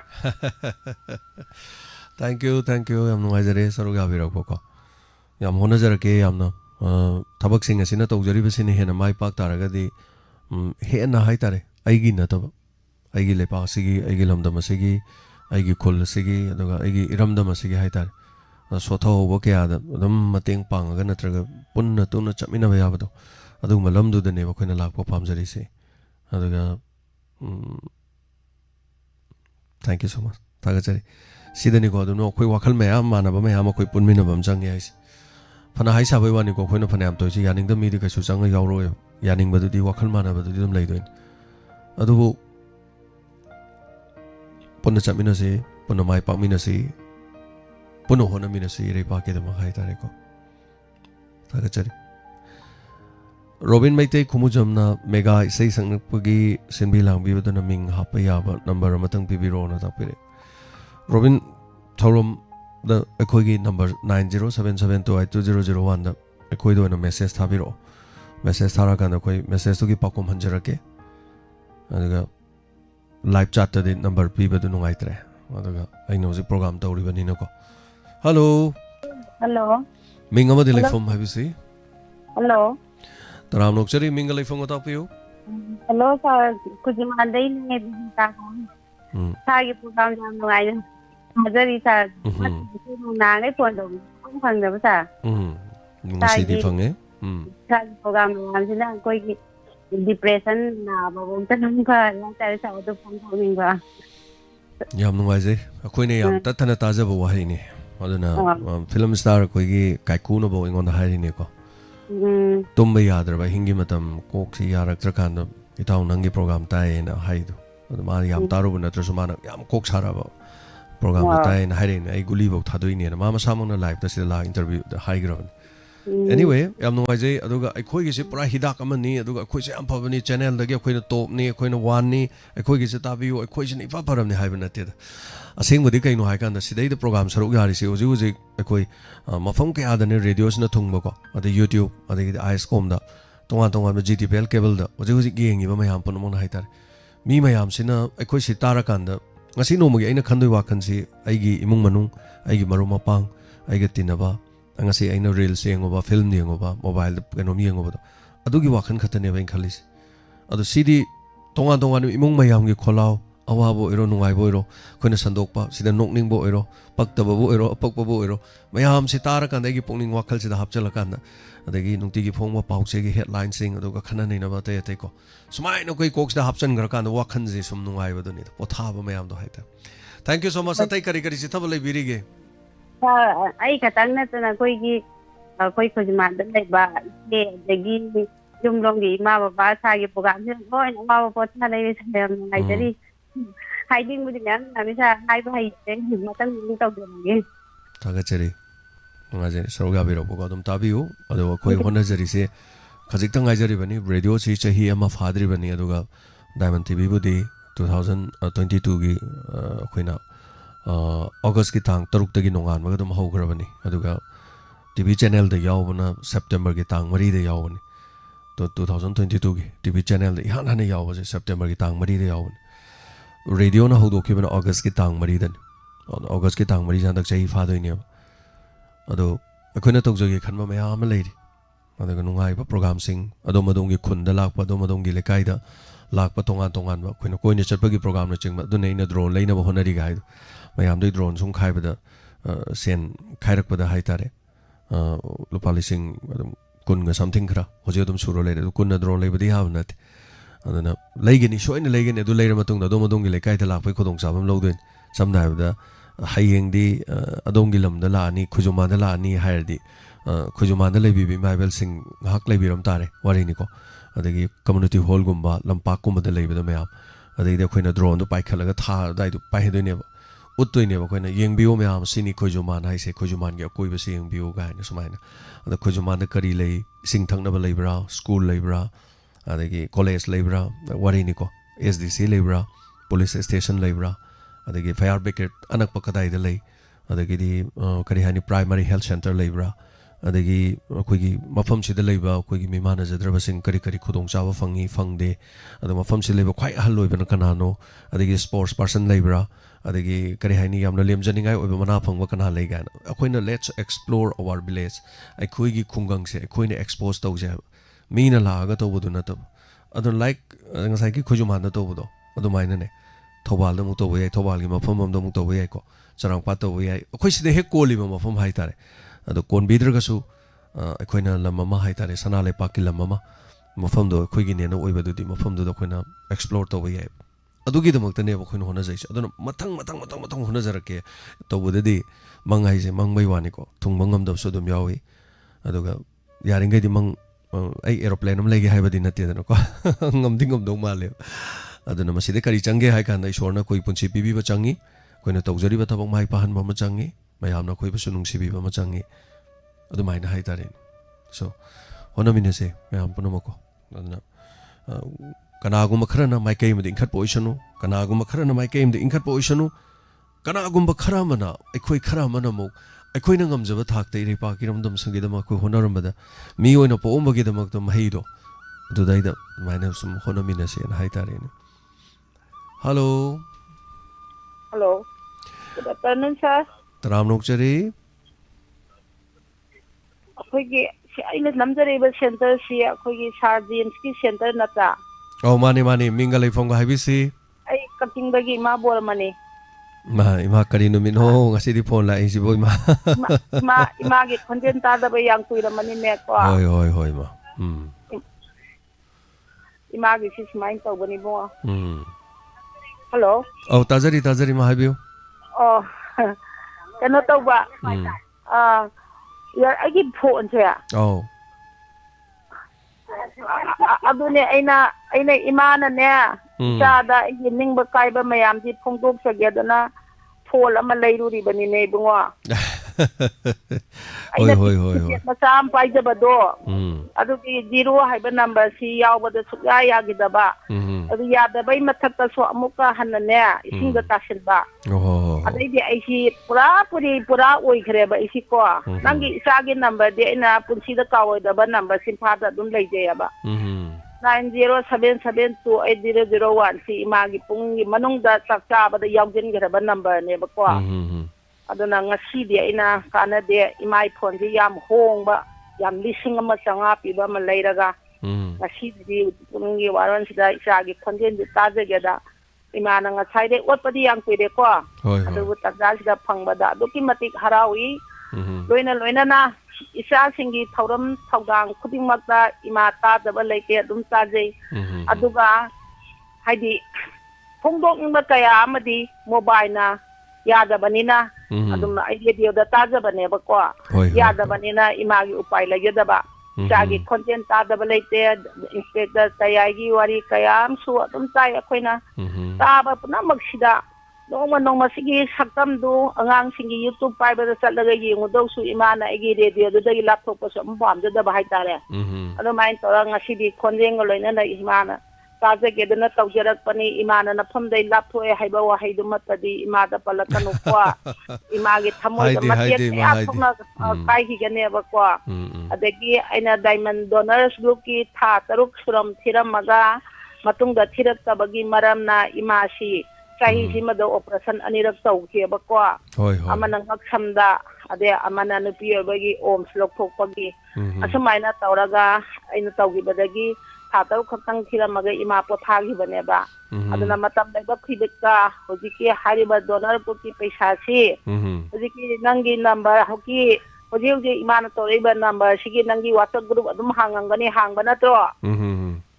ꯑꯗꯨ ꯍꯥꯡ ꯃꯇꯝꯗ ꯏꯃꯥꯅꯅꯦ ꯑꯉꯝꯕ 200 ꯈꯪꯗꯦ 500 ꯈꯪꯗꯦ ꯇꯧꯔꯛꯄꯗꯣ ꯑꯗꯨꯗ ꯃꯣꯏꯒꯤ ꯄꯩꯁꯥ ꯀꯥꯞꯐꯝꯗꯨꯗ ꯆꯠꯂꯒ ꯏꯃꯥꯒꯤ ꯏꯃꯤꯡ ꯍꯥꯏꯔꯒ ꯑꯗꯨꯝ ꯌꯥꯕꯅꯤꯅ ꯏꯃꯥ ꯑꯗꯨꯝ ꯃꯤꯌꯥꯝꯒꯤ ꯇꯨꯡꯏꯟꯖꯕ ꯑꯗꯨꯝ ꯉꯝꯅꯕ ꯍꯣꯠꯅꯖꯒꯅꯤ ꯏꯆꯥꯒꯤ ꯈꯣꯟꯖꯦꯜꯗ ꯅꯠꯇꯅ ꯏꯆꯥꯒ ꯑꯩꯒ ꯅꯝꯃꯤꯟꯅꯈꯤꯕ ꯐꯣꯇꯣ ꯌꯥꯎꯕ ꯕꯦꯒꯇꯨꯃꯁꯨ ꯑꯩ ꯍꯟꯗꯛꯁꯤ ꯗꯁꯥ ꯈꯔ ꯇꯥꯈꯤꯕ ꯐꯣꯇꯣꯗꯣ ꯑꯗꯨꯝ ꯑꯩꯅ ꯍꯥꯞꯄꯒ ꯑꯩꯒꯤ ꯀꯩꯅꯣꯒ ꯑꯙꯥꯔ ꯀꯥꯔꯗꯀ ꯂꯣꯏꯅ ꯇꯧꯗ ꯕꯦꯒꯇꯨꯁꯨ ꯇꯥꯍꯧꯕꯗ ꯑꯩꯅ ꯑꯩꯒꯤ ꯕꯦꯒꯇꯨ ꯈꯨꯟꯕꯤꯔꯕꯗꯤ ꯑꯩꯒꯤ ꯄꯩꯁꯥ ꯅꯨꯡꯁꯥ ꯌꯥꯝ 3,000 ꯃꯨꯛꯇꯤ ꯌꯥꯎꯈꯤꯕ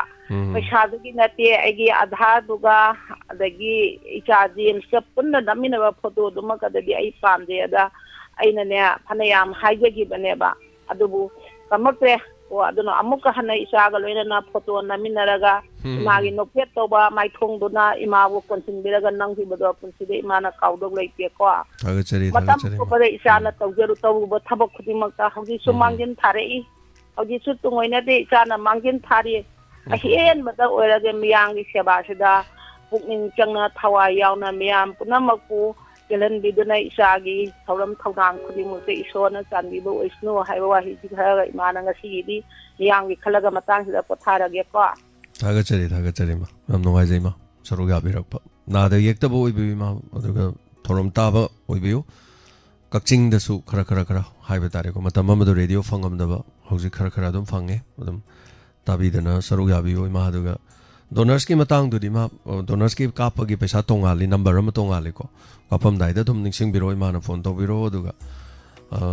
ꯏꯃꯥ ꯂꯣꯏꯅ ꯀꯥꯞꯇ ꯌꯥꯗꯦ ꯍꯥꯏꯕ ꯂꯩꯇꯦ ꯗꯣꯅꯔꯁꯤ ꯃꯔꯨꯞ ꯅꯠꯇꯦ ꯑꯗꯨꯅ ꯏꯃꯥꯅ ꯉꯝꯖꯕ 100 ꯈꯛ ꯊꯥꯡꯕꯗ ꯑꯗꯨꯝ 200 ꯈꯛ ꯊꯥꯡꯕꯗ ꯑꯗꯨꯝ ꯌꯥꯕ ꯉꯥꯛꯇꯅꯤ ꯀꯩꯁꯨ ꯂꯩꯇꯦ ꯏꯃꯥ ꯃꯔꯨꯑꯣꯏꯅ ꯏꯃꯥꯒꯤ ꯍꯛꯆꯥꯡ ꯍꯦꯟꯅ ꯀꯜꯍꯟꯕꯤꯌꯨ ꯑꯗꯨ ꯅꯨꯡꯉꯥꯏꯖꯔꯦ ꯏꯃꯥ ꯁꯔꯨꯛ ꯌꯥꯕꯤꯔꯛꯄꯀꯣ ꯍꯟꯅ ꯊꯥꯒꯠꯆꯔꯤ ꯊꯧꯔꯝꯗ ꯃꯊꯪꯒꯤ ꯀꯣꯂꯔꯗ ꯑꯃꯨꯛ ꯈꯨꯗꯣꯡꯆꯥꯕ ꯄꯤꯖꯔꯤ ꯑꯗꯨꯒ ꯏꯃꯥꯅꯁꯨ ꯉꯁꯥꯏ ꯍꯥꯏꯕꯗꯣ ꯄꯨꯝꯅꯃꯛꯇꯒꯤ ꯆꯥꯅ ꯍꯦꯜꯂꯤ ꯆꯥꯅ ꯃꯀꯣꯛ ꯊꯪꯉꯣꯅ ꯍꯥꯏꯕꯗꯣ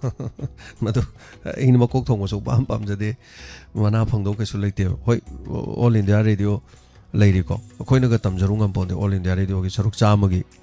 ꯑꯩꯈꯣꯏꯅ ꯀꯩꯅꯣ ꯌꯧꯕ ꯉꯝꯖꯔꯨꯗꯧ ꯅꯠꯇꯦ ꯑꯩꯈꯣꯏꯗꯤ ꯀꯝꯃ꯭ꯌꯨꯅꯤꯇꯤ ꯔꯦꯗꯤꯑꯣꯅ ꯌꯥꯝ ꯄꯤꯛꯈ꯭ꯔꯕ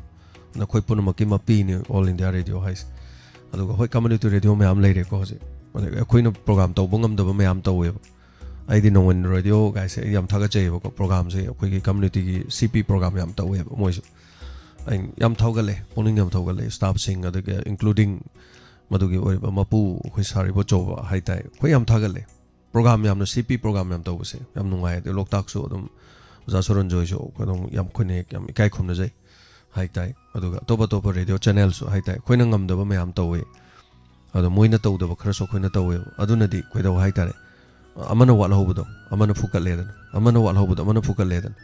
ꯑꯗꯣ ꯀꯩꯁꯨ ꯀꯥꯏꯗꯦꯕ ꯑꯗꯣ ꯑꯃꯅꯁꯨ ꯇꯧꯕ ꯑꯩꯈꯣꯏꯅꯁꯨ ꯇꯧꯕ ꯑꯃꯅꯁꯨ ꯇꯧꯕ ꯑꯩꯈꯣꯏꯅ ꯇꯧꯕ ꯆꯞ ꯃꯥꯟꯅ ꯁꯨꯝ ꯇꯧ ꯂꯩꯔꯗꯤ ꯑꯗꯣ ꯏꯃꯥꯟꯗ ꯃꯥꯟꯅꯔꯅꯤ ꯑꯗꯥꯏꯗꯨꯗꯤ ꯀꯣꯝꯄꯤꯇꯤꯁꯟ ꯑꯃ ꯂꯥꯛꯑꯅꯦꯕ ꯑꯁ ꯃꯣꯏꯅ ꯇꯧꯕꯗꯨ ꯐꯖꯗꯦ ꯃꯥꯅ ꯇꯧꯕ ꯐꯖꯩ ꯍꯥꯏꯔꯛꯑꯅꯦꯕ ꯑꯃ ꯑꯣꯏꯔꯦ ꯑꯩꯒꯤ ꯑꯣꯏꯅꯗꯤ ꯀꯅꯥꯝꯇꯗ ꯀꯣꯝꯄꯤꯇꯤꯁꯟ ꯇꯧꯗꯦ ꯀꯅꯥꯝꯇꯗ ꯀꯣꯝꯄꯤꯇꯤꯁꯟ ꯇꯧꯗꯦ ꯑꯗꯨꯒ ꯃꯗꯨꯒꯤ ꯃꯅꯥ ꯐꯪꯕꯩꯁꯨ ꯑꯩ ꯄꯥꯝꯕ ꯂꯩꯇꯦ ꯑꯩꯒꯤꯗꯤ ꯑꯩꯒꯤ ꯆꯨꯝꯅꯒꯤ ꯏꯊꯧ ꯇꯧꯖꯕ ꯈꯛꯇꯅꯤ ꯑꯩꯅ ꯅꯤꯡꯖꯕ ꯑꯩꯅ ꯈꯟꯖꯕ ꯑꯩꯅ ꯄꯥꯡꯊꯣꯛꯆꯒꯦ ꯈꯟꯕꯗꯣ ꯑꯗꯨ ꯇꯧꯖꯕ ꯈꯛꯇꯅꯤ ꯑꯗꯨꯅ ꯀꯅꯥꯝꯇꯒꯤ ꯍꯦꯟꯕꯁꯨ ꯄꯥꯝꯖꯗꯦ ꯑꯗꯨꯒ ꯑꯩꯒꯤ ꯍꯥꯏꯕꯕꯨꯅꯦ ꯁꯣꯏꯗ ꯉꯥꯝꯗꯅ ꯑꯗꯨꯝ ꯊꯧꯔꯝ ꯁꯟꯗꯣꯛꯄ ꯃꯦꯆꯤꯟ ꯕꯦꯔꯥ ꯇꯧꯕꯤꯗꯕ ꯑꯩꯒꯤ ꯁ꯭ꯇꯥꯐꯁꯤꯡ ꯇꯦꯛꯇ ꯀꯥꯏꯗꯕ ꯑꯗꯨꯒ ꯑꯁꯣꯛ ꯑꯄꯟ ꯌꯥꯎꯗꯕ ꯑꯩꯈꯣꯏꯀꯣ ꯆꯥꯎꯈꯠꯃꯤꯟꯅꯕ ꯇꯥꯕꯤꯔꯤꯕ ꯃꯌꯥꯝꯁꯨ ꯅꯨꯡꯉꯥꯏꯕ ꯏꯔꯩꯄꯥꯛꯁꯨ ꯆꯥꯎꯈꯠꯄ ꯏꯔꯝꯗꯝꯁꯨ ꯆꯥꯎꯈꯠꯄ ꯁꯤ ꯈꯛꯇꯅꯤ ꯍꯥꯏꯇꯥꯔꯦ ꯑꯩꯅ ꯑꯁ ꯅꯪꯅ ꯍꯦꯜꯂꯦ ꯅꯪ ꯄ꯭ꯔꯣꯒ꯭ꯔꯥꯝ ꯍꯦꯟꯕꯩꯅꯤ ꯀꯥꯏꯅ ꯒꯣꯜ ꯃꯦꯗꯜꯒ ꯑꯩꯉꯣꯟꯗ ꯍꯨꯛ ꯇꯧꯁꯨ ꯂꯩꯇꯦꯕ ꯑꯩꯅ ꯄꯥꯝꯁꯨ ꯄꯥꯝꯗꯦꯕ ꯍꯜꯂꯣ ꯃꯤꯡ ꯑꯃꯗꯤ ꯂꯩꯐꯝ ꯍꯥꯏꯕꯤꯌꯨ Hello, good afternoon, sir. ꯇꯔꯥꯝ ꯅꯣꯛꯆꯔꯤ ꯃꯤꯡꯒ ꯂꯩꯐꯝꯒ ꯀꯛꯆꯤꯡꯗꯒꯤ ꯂꯂꯤꯇꯥ ꯌꯦꯡꯈꯣꯝ ꯑꯍꯥꯟꯕꯃꯛꯇꯗ ꯁꯥꯔꯕꯨ ꯏꯀꯥꯏꯈꯨꯝꯅ ꯍꯣꯠꯆꯔꯤ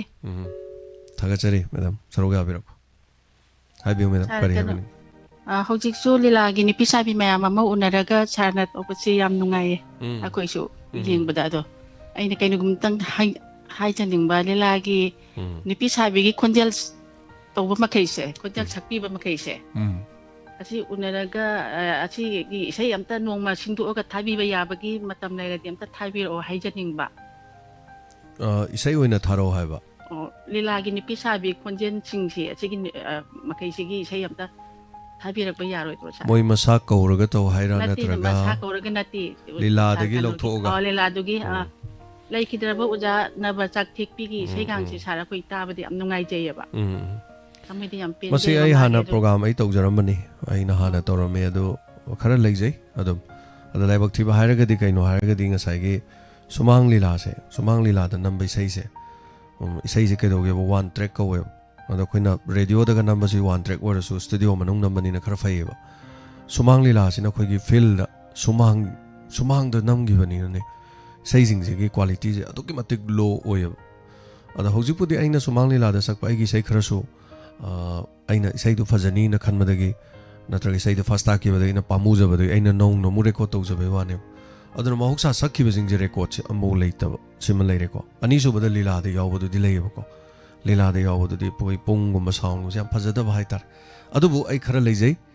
ꯑꯗꯨꯝ ꯊꯥꯅꯅꯕ ꯑꯗꯨꯝ ꯍꯣꯠꯅꯖꯔꯛꯀꯦ ꯑꯗꯨꯒ ꯃꯗꯨ ꯈꯛꯇꯁꯨ ꯅꯠꯇꯕ ꯂꯩꯈꯤꯗꯕꯁꯨ ꯌꯥꯎꯔꯦ ꯑꯣꯖꯥꯅꯕꯕꯨꯗꯤ ꯂꯩꯈꯤꯗ꯭ꯔꯦꯀꯣ ꯑꯩ ꯅꯪꯍꯧꯗ꯭ꯔꯦ ꯈꯟꯗꯤ ꯈꯟꯖꯈꯤꯕꯅꯦ ꯑꯗ ꯑꯩꯈꯣꯏ ꯑꯣꯖꯥ ꯖꯤꯇꯦꯟ ꯂꯩꯔꯤꯀꯣ ꯑꯣꯖꯥ ꯖꯤꯇꯦꯟ ꯈꯥꯏꯗꯦꯝ ꯑꯗꯨꯒ ꯑꯇꯩ ꯍꯥꯏꯇꯥꯔꯦ ꯂꯩꯔꯤ ꯏꯚꯟ ꯑꯩꯒ ꯏꯁꯩ ꯁꯛꯃꯤꯟꯅꯔꯝꯕ ꯀꯦꯁꯤ ꯕꯣꯏꯅꯥꯎ ꯁ꯭ꯇ꯭ꯔꯣꯛ ꯇꯧ ꯂꯩꯕꯗꯣ ꯃꯥꯁꯤ ꯁ꯭ꯇ꯭ꯔꯣꯛ ꯇꯧꯋꯤ ꯂꯤꯂꯥꯗꯤ ꯌꯥꯎꯗ꯭ꯔꯦ ꯃꯈꯣꯡ ꯃꯈꯨꯠꯁꯦ ꯆꯤꯡꯉꯦ ꯑꯗꯣ ꯈꯔꯒꯗꯤ ꯆꯠꯄ ꯉꯝꯃꯦꯕ ꯑꯗꯣ ꯉꯔꯥꯡ ꯅꯍꯥꯟꯁꯦ ꯑꯩ ꯃꯉꯣꯟꯗ ꯀꯣꯜ ꯇꯧꯋꯦ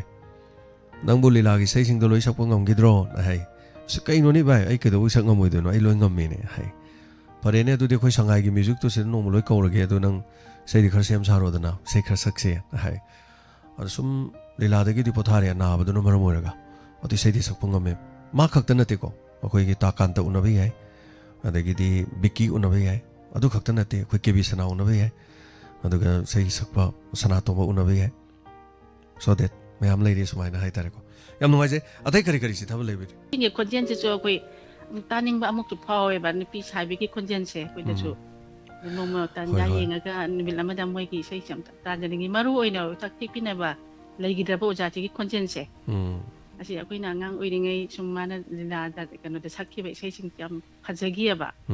ꯑꯗꯨ ꯌꯥꯝ ꯇꯥꯖꯅꯤꯡꯕ ꯐꯥꯎꯖꯕ ꯁꯥꯔꯅ ꯇꯥꯟꯖꯥ ꯑꯃ ꯌꯦꯡꯉꯒ ꯌꯥꯔꯒꯗꯤ ꯑꯝꯇ ꯁꯟꯗꯣꯛꯄꯤꯌꯨ ꯍꯥꯏꯕꯁꯤ ꯍꯥꯏꯖꯒꯦꯅ ꯇꯧꯖꯔꯛꯄꯅꯤ ꯊꯦꯡꯛ ꯌꯨ ꯊꯥꯒꯠꯆꯩ ꯃꯇꯝꯅ ꯄꯨꯔꯛꯄ ꯑꯗꯨꯝ ꯑꯣꯏꯁꯅꯨ ꯑꯗꯨꯒ ꯁꯨꯃꯥꯡ ꯂꯤꯂꯥꯒꯤꯗꯤ ꯏꯁꯩꯗꯤ ꯌꯥꯝ ꯂꯩꯇꯕꯅꯤꯅ ꯈꯔꯗꯤ ꯂꯩ ꯑꯗꯨꯕꯨ ꯏꯁꯩ ꯊꯥꯕ ꯃꯇꯝꯗ ꯍꯥꯏꯇꯥꯔꯦ ꯁꯨꯃꯥꯡ ꯂꯤꯂꯥꯗꯒꯤ ꯂꯧꯈꯠꯆꯕ ꯏꯁꯩ ꯀꯥꯏꯅ ꯈꯔ ꯑꯗꯨꯝ ꯊꯥꯅꯅꯕꯒꯤ ꯇꯥꯟꯖꯥꯗ ꯑꯗꯨꯝ ꯈꯔ ꯑꯗꯨꯝ ꯂꯧꯖꯒꯦ ꯊꯥꯒꯠꯆꯔꯤ ꯃꯊꯪꯒꯤ ꯀꯣꯂꯔꯗ ꯑꯃꯨꯛ ꯈꯨꯗꯣꯡꯆꯥꯕ ꯑꯃꯨꯛ ꯄꯤꯖꯔꯤ ꯍꯥꯟꯅꯅ ꯊꯥꯒꯠꯆꯔꯤ ꯉꯁꯤꯒꯤ ꯂꯥꯏꯚ ꯁ꯭ꯇ꯭ꯔꯤꯃꯤꯡꯗ ꯂꯩꯕꯤꯔꯤꯕ ꯍꯧꯖꯤꯛ ꯐꯥꯎꯕꯒꯤ ꯃꯤꯑꯣꯏ 534 400 ꯁꯨꯒꯗꯧꯔꯦ thank you so much Hello.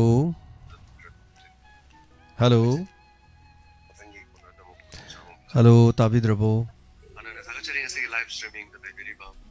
Tada male. Phone oina tara male ko. Radio oina tara lera male. Call khumbiraktre. Ado kum adum tawiro. Hello. Sir, I Chandapurdagi Ranjana. Tapiyo kari wafam habiningi. Oh, sir, Jagadish Unagi Baju Tajare. Hoi. Adagi Sonin unabai sutanare. Kedorge radio da tabirono YouTube da tabirono phone kano ta haijage adongi somda thariba YouTube la kano tharido ade kitang laptop piro kitang chathok piro kitang chathok piro isado Sunin my boy Tajare Dubumagi kano do loina radio da tabirono YouTube da tabirono phone da kano ta haijage adongi somda thariba YouTube Oh Akitang chathok piro adom da ta leira di sanaroi Sunin my boy ju Tajare do my boy ki magi Sunin my boy je kari kamaina kauri moje khangam da bodo narang ki unaboi program du da ꯈꯪꯖꯔꯦ ꯑꯗꯒꯤ ꯃꯥꯒꯤ ꯍꯥꯏꯕꯤꯌꯨ ꯃꯈꯥ ꯍꯥꯏꯕꯤꯌꯨ ꯑꯁꯣꯝꯗ ꯇꯥꯕꯤꯔꯣꯅꯣ ꯍꯥꯏꯕꯤꯌꯨ ꯑꯣ ꯁꯣꯝꯗ ꯀꯩꯅꯣ ꯇꯧꯖꯔꯦ ꯑꯗꯒꯤ ꯑꯗꯨꯒꯤꯁꯨ ꯅꯨꯡꯉꯥꯏꯖꯔꯦ ꯃꯥꯒꯤ ꯍꯣꯠꯅꯕ ꯀꯟꯕ ꯑꯗꯨꯒꯤꯁꯨ ꯃꯌꯥꯝꯅ ꯑꯗꯨꯝ ꯍꯥꯏꯕꯤꯈ꯭ꯔꯦ ꯃꯊꯛꯇ ꯑꯗꯨꯗ ꯃꯥꯒꯤ ꯑꯩꯅ ꯈ꯭ꯋꯥꯏꯗꯒꯤ ꯊꯥꯒꯠꯅꯤꯡꯕꯁꯦ ꯃꯥꯅ ꯂꯤꯂꯥ ꯃꯐꯝꯗ ꯂꯤꯂꯥ ꯆꯠꯄ ꯃꯇꯝꯗ ꯃꯤꯅ ꯌꯨ ꯄꯤꯕ ꯃꯇꯝꯗ ꯃꯥꯅ ꯌꯥꯅꯤꯡꯗꯕꯒꯤ ꯇꯧꯕꯗꯣ ꯁꯥꯔ ꯑꯗꯨ ꯑꯩꯅ ꯌꯥꯝꯅ ꯊꯥꯒꯠꯆꯩ ꯍꯥꯏꯇꯥꯔꯦ ꯃꯥꯒꯤ ꯋꯥꯈꯜꯂꯣꯟꯗꯣ ꯑꯗꯨꯃꯥꯏꯅ ꯇꯧꯖꯔꯦ ꯑꯗꯒꯤ ꯁꯥꯔꯒꯤ ꯀꯩꯅꯣ ꯐꯤꯂꯝ ꯑꯃ ꯁꯥꯔꯅ ꯀꯩꯅꯣ ꯑꯦꯚꯣꯀꯦꯠ ꯁꯥꯕꯤꯕ ꯅꯨꯡ ꯑꯣꯜꯂꯕ ꯊꯃꯣꯏꯗꯣ ꯑꯗꯨꯗꯣ ꯑꯩ ꯅꯍꯥꯟ ꯔꯤꯂꯤꯁ ꯇꯧꯈꯤꯕꯗꯣ ꯇꯥꯡ 14ꯗ ꯔꯤꯂꯤꯁ ꯇꯧꯈꯤꯕꯗꯣ ꯑꯗꯨ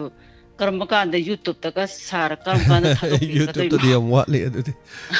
ꯌꯨꯇꯨꯕꯇꯗꯤ ꯌꯥꯝ ꯁꯥꯔꯅ ꯋꯥꯠꯂꯤ ꯑꯦꯚꯣꯀꯦꯠ ꯁꯥꯕꯗꯣ ꯌꯥꯝꯅ ꯄꯛꯆꯔꯝꯗꯧ ꯃꯥꯜꯂꯦ ꯑꯧ ꯄꯛꯆꯩ ꯅꯣꯏ ꯂꯥꯎꯔꯗꯅ ꯀꯨꯆꯨꯒꯥꯏꯗꯨ ꯃꯨꯁꯨꯛ ꯃꯨꯔꯗꯅ ꯃꯇꯝꯗꯣ ꯌꯥꯝꯅ ꯑꯩ ꯌꯦꯡꯅꯤꯡꯕ ꯍꯥꯏꯇꯥꯔꯦ ꯀꯤꯂꯣ ꯑꯩꯁꯦ ꯑꯗꯨꯀꯥꯟꯗꯨꯗ 95 ꯂꯨꯝꯃꯦꯕ ꯏꯁꯥꯁꯦ ꯋꯦꯠ ꯍꯦꯟꯒꯠꯄ ꯀꯩꯒꯤꯅꯣ ꯍꯥꯏꯀꯥꯟꯗ ꯁꯣꯝꯗꯒꯤ ꯔꯦꯗꯤꯑꯣ ꯑꯃ ꯌꯥꯎꯔꯝꯃꯒ ꯇꯣꯛꯂꯛꯄꯒꯤ ꯇꯥꯏꯃꯤꯡ ꯍꯥꯏꯇꯥꯔꯦ ꯑꯗꯨꯒ ꯇꯦꯟꯁꯟ ꯌꯥꯝꯅ ꯂꯩꯕ ꯑꯍꯤꯡ ꯇꯨꯝꯗꯕ ꯑꯗꯨꯒꯨꯝꯕꯒꯤ ꯃꯇꯝ ꯑꯃ ꯂꯩꯈꯤ ꯆꯥꯕ ꯊꯛꯄ ꯀꯩꯝ ꯆꯪꯗꯕ ꯃꯇꯝ ꯑꯃ ꯑꯗꯨꯒ ꯋꯦꯠꯁꯦ ꯃꯌꯥꯝ ꯍꯦꯟꯒꯠꯄ tumbe yadaba tension haitare mai ga si pungka karaga ko adagi khara hanadagi adum mujabaga kajabaga langjabaga adu film do dinam yaude yada yawe adu nahan film da tholokda baje adu sin ahum yaubne sin ahum yaudo ikon kon bagiduna haitare handak nambane adu ikon kon bai tholokbudo di adu di khara phai han be ani du di as cinema hall do tholokbudo ai mai du na thalle pum than thalaga noigi case tu ana naiko adumai tawnu gaina wari utai ga sara tholokbudo adu manbudi male hero mang na tamni na ko okil ni na noi lauraga kilo 90 ga 6 lummaga tholamni na yam nuai adu adugi sindo uru dai haitare film yawbiyo no pik thanna lai haitare hojik se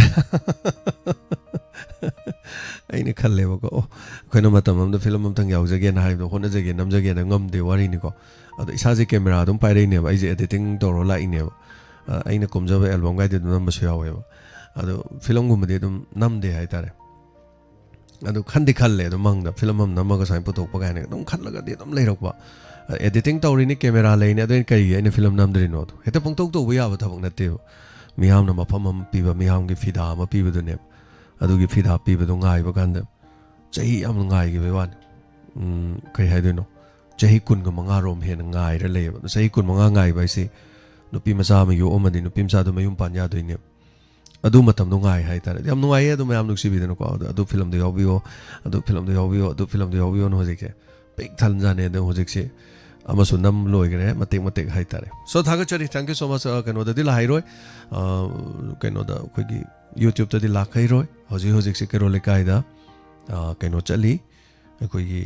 show tawri hai tare mayam mathang adu madong le kai sing da ga leiba hall macha da ko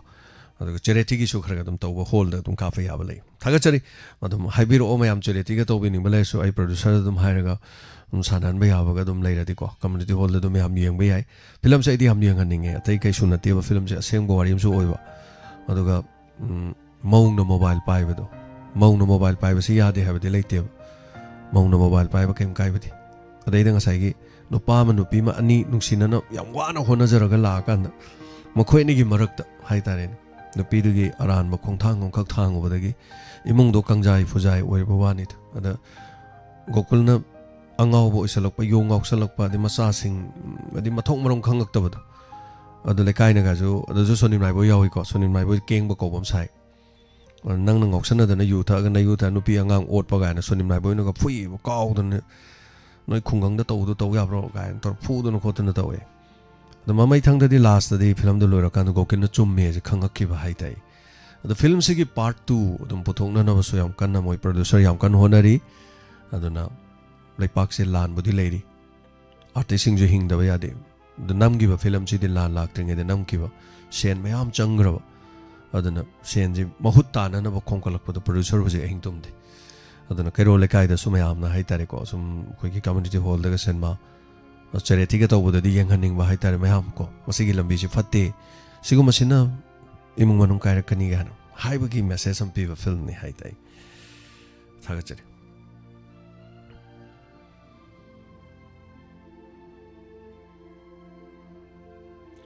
ngasigi inspector tayagi saruk sidi mayamna tabiba matam da haitare inspector tayagi wari se hanadi akoi case ama mi masmai hatpa sumai to adu investigation da chatpani haitare handaki inspector tayagi wari se hanagi wari paring dugi makha da chatharak paring amane kari gi no haikanda inspector tayagi lising amaga chamri suga dore episode manga khakta ngaire aduna ngasigi wari se dum tabigu tampa su dum yawgani everything character ayamba lo yawrkani sidaida tayagi machanupi yawrkani mama yawrkani dhruva yawrkani ito yawrkani ayamba character sing se yamalo yawrkani aduga tangkak se drug lalon ba aduga mafia the police ki koi gi makok thangba IGP gi machanupa chenarakwa aduga madugi matungda lakpa mayam haitare ko thodok mayam ne aduna soidena tabiyo ngarang inspector chayagi lising ama chahunga marfudaraga manga 95 haibatare thagachari call to biyo thoromasida lemhori ba minute khara pungkai muk matam pungkai padre adum leijari na soruga biyo dom su phongdok biyo bijari ba headlines sing asida so dom na puning da fawbi ba sing do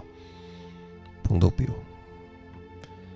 koigi manipur da pot leiba yon bada paisa soiba chandi chatpi piba natraga han bada madu chatnadre haiduna low yadre ba sibu saukhatle hari ba sing saukhatle haiga dorira saukhatre haidorira sargi mod amatang ana haibiram Hudrom Sobamani Paisa Soiba Chatri has a Karam Karambalam the Chatri no Kang de, of course, I did on Saturday. Adumayam the Chatraga de Adugi Paisa, Soiba the Lukai Topiro, Natraga Punjan Biro, Aduga Chaliba Mapam to the Laga, what in a Kusaida, Sandi Chaping after Tada Biro, Natramakai Chaping after Tada Viraga, Imung Manungi season Agada, Ching Wala Suyare, Tilo later Suyare, Tomjapi later Suyare, Kusa and Gari later Suyare, Hariba. Adu makai chapi aduga ni chapi hum chapi chatre na hari se kanan lauk thokrage karamba reserve bank of india na lauk thokrage madudi ni hom di leite aduga kero lekai mai magi leirambadi yai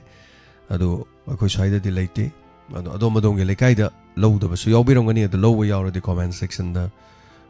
comment bibiramo marak sida I birthday amtang lauk thok chau ge horen lauk thok tringe da hoje odu da lauk thok chau roge khudong sa basi lawraga Happy birthday, Guru Mayum Hemba Sharma, Shanop L. Guru Mayum Ananta Sharma, Kiam Gai. Many happy returns of the day. No matter about Mapon Minalak, but I know Punchida Fabia Pavorasunu, Nada Yektaba, Afaba, Nakto Werasunu, Hidena, Shembiriba Mafum, Mapugi Mafum, the Nizari, Shiguma Mapon meet, Mashing Lak than a lak Porasun. May am in Oxidum Sakanjan Bio, in Oxe blood donor Masuni. Housing power the Mioi Kaya, Masing Kangana Lepa Latana, E. Pankraba, Mioyaman. I know Saigi Mana Bongkok, Sok with the Haitare, Rims the Janims the labor, easy pang of tomatum the Magis Ekras Minato the Yadre. High kind I talks again, High Nakai the Laban High, I was exact tongues at Lihai. Saktongs at Lizzie Lura Masak Yelamaga, a hospital and the La EP and Haraga. Masi Bamoni Haitare Brahman ko. Ado, Chak Tong iba mang na Chak Tong amaga, Kabay Cheka Punto amaga, Aina Haim from Sala E. Pang. Narang na Hanso kay Diamond Donors ki Marakagi family, Amana O positive Amakakar, or Harakpatagi Maga Pop Honaki Makata Babude, Positive with information later.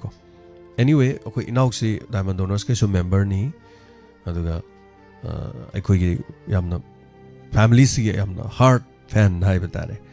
Awana ki sudum sarugaba adro sidi magi mapong mitare may ampon monasu yai pamagol pibi opaba yai pabo ibiu punsinung sang ba hena na yekta ba imong manungi daita kya lobby riba aduga hena pabo ibiu hadena nijari. Thank you so much. Happy birthday, many happy returns of the day.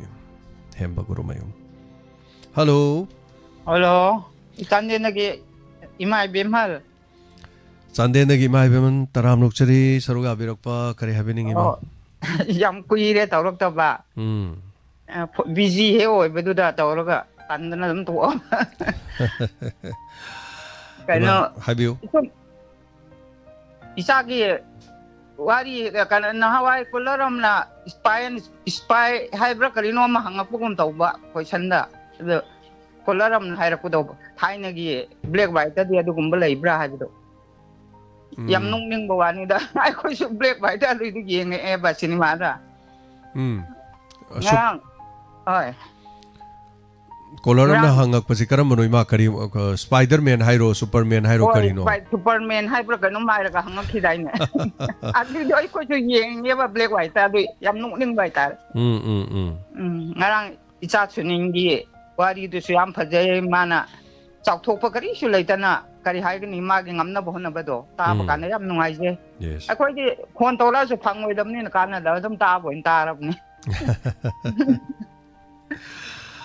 hoi hoi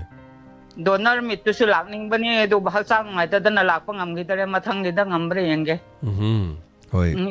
ina no pi na su icha gi da yam lak ning bani do ai khoi do khoi imung da nga ma lei ta ba yaw de ge dum chatna ki dar ba hai ta le ho phone se toina phang bangam de icha gi se mi yam bani na ko ji da dum lei ba yam ba adu ma du di am ngai habiu ulo da ki tilo ta ma do ma gi phone number message ta am ta tha bi ra ke rai chana ai dum wari sana ning bai ta le hoi ma si mayam gi wari sana bam ni hoi tum khang na ning bai ta le adu har ga thamjara ge yam harao isa bu punchi nung sang ba isona pina bi ra san hoi hoi ima to chandel nungai ri ko nungai chandel di irang ga su lai te ne imbo to mai su nungai chandel de mai su pak mutte ton mayam gi ta kan mai adu ta we do wa khoi su de ni mai su chang adum nai kamai to ri ja ma phang de hoi hoi nuksit ka sile de ko di mai heta mo le nuksit sit ke na torok ko do hoi di sil so dum lai sit ke hek torok ko da mo le ni chingi district chingi mafam do da mai nungai hai sini koi ma ko mai nungai du ga hoi minute tara ko ngum de dum lam mi ko du ga du lai ba si ching ora su tampak company do tanden su hoi hoi tanden hai sini dum plan ga no gi ching ma batai so dira la kani ma no la kani la ga yeng han ni nge kari kari Sanden bazar do da la lore unga ga ima gi yum da sa ka cha tho ga chakra lore ne do ga ya ko spai de da du de haw ba haw ta sa min na lore ne isa cha pe ten ko am sa ba du bo yam sa ai di ten goram da chai suk chaw ba ten goram ma ka ta ne uchi ne cha bai type tu ne ai ta na si da in thang cha haw ba cha ba na ta du bo kai spai de ye rum ma haw bi ra lore ne lore o am he la ga lore thank you ma am no jare ko yam harau de ye isa ga na phang ba se tham jara ge funny ma sa ga chen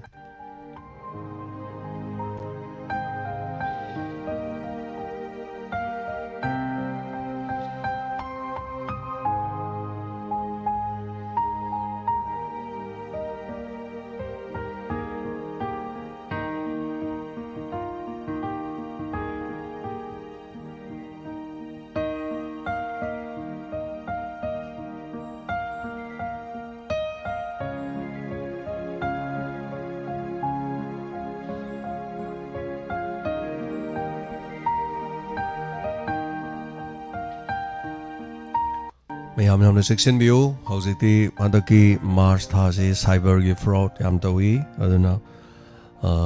google pay da paisa changakpagi screenshot ulaga paisa changre nangonda changi paisa do khaidoro hai matamda chumran khangdana khaidok pirunu fraud yam tawre aduna hanadi otp tharamaga paisa otp do piru dagi paisa khaidokpa hojingna fajaba firon purit facebook ta kari do ula kan fajaine si ka urage na ka uraga aine account ge details to loina namur kan ko mahaler kan ge account yaw bo pesa sing to loin chat khiba aduna adom na pot leibi ge na khalaga su masak naiba daga masak maming khangba site sing de changa kan da samna have the amazon daga flipkart daga te hai tare ko mentra mayam na leiba sing do khara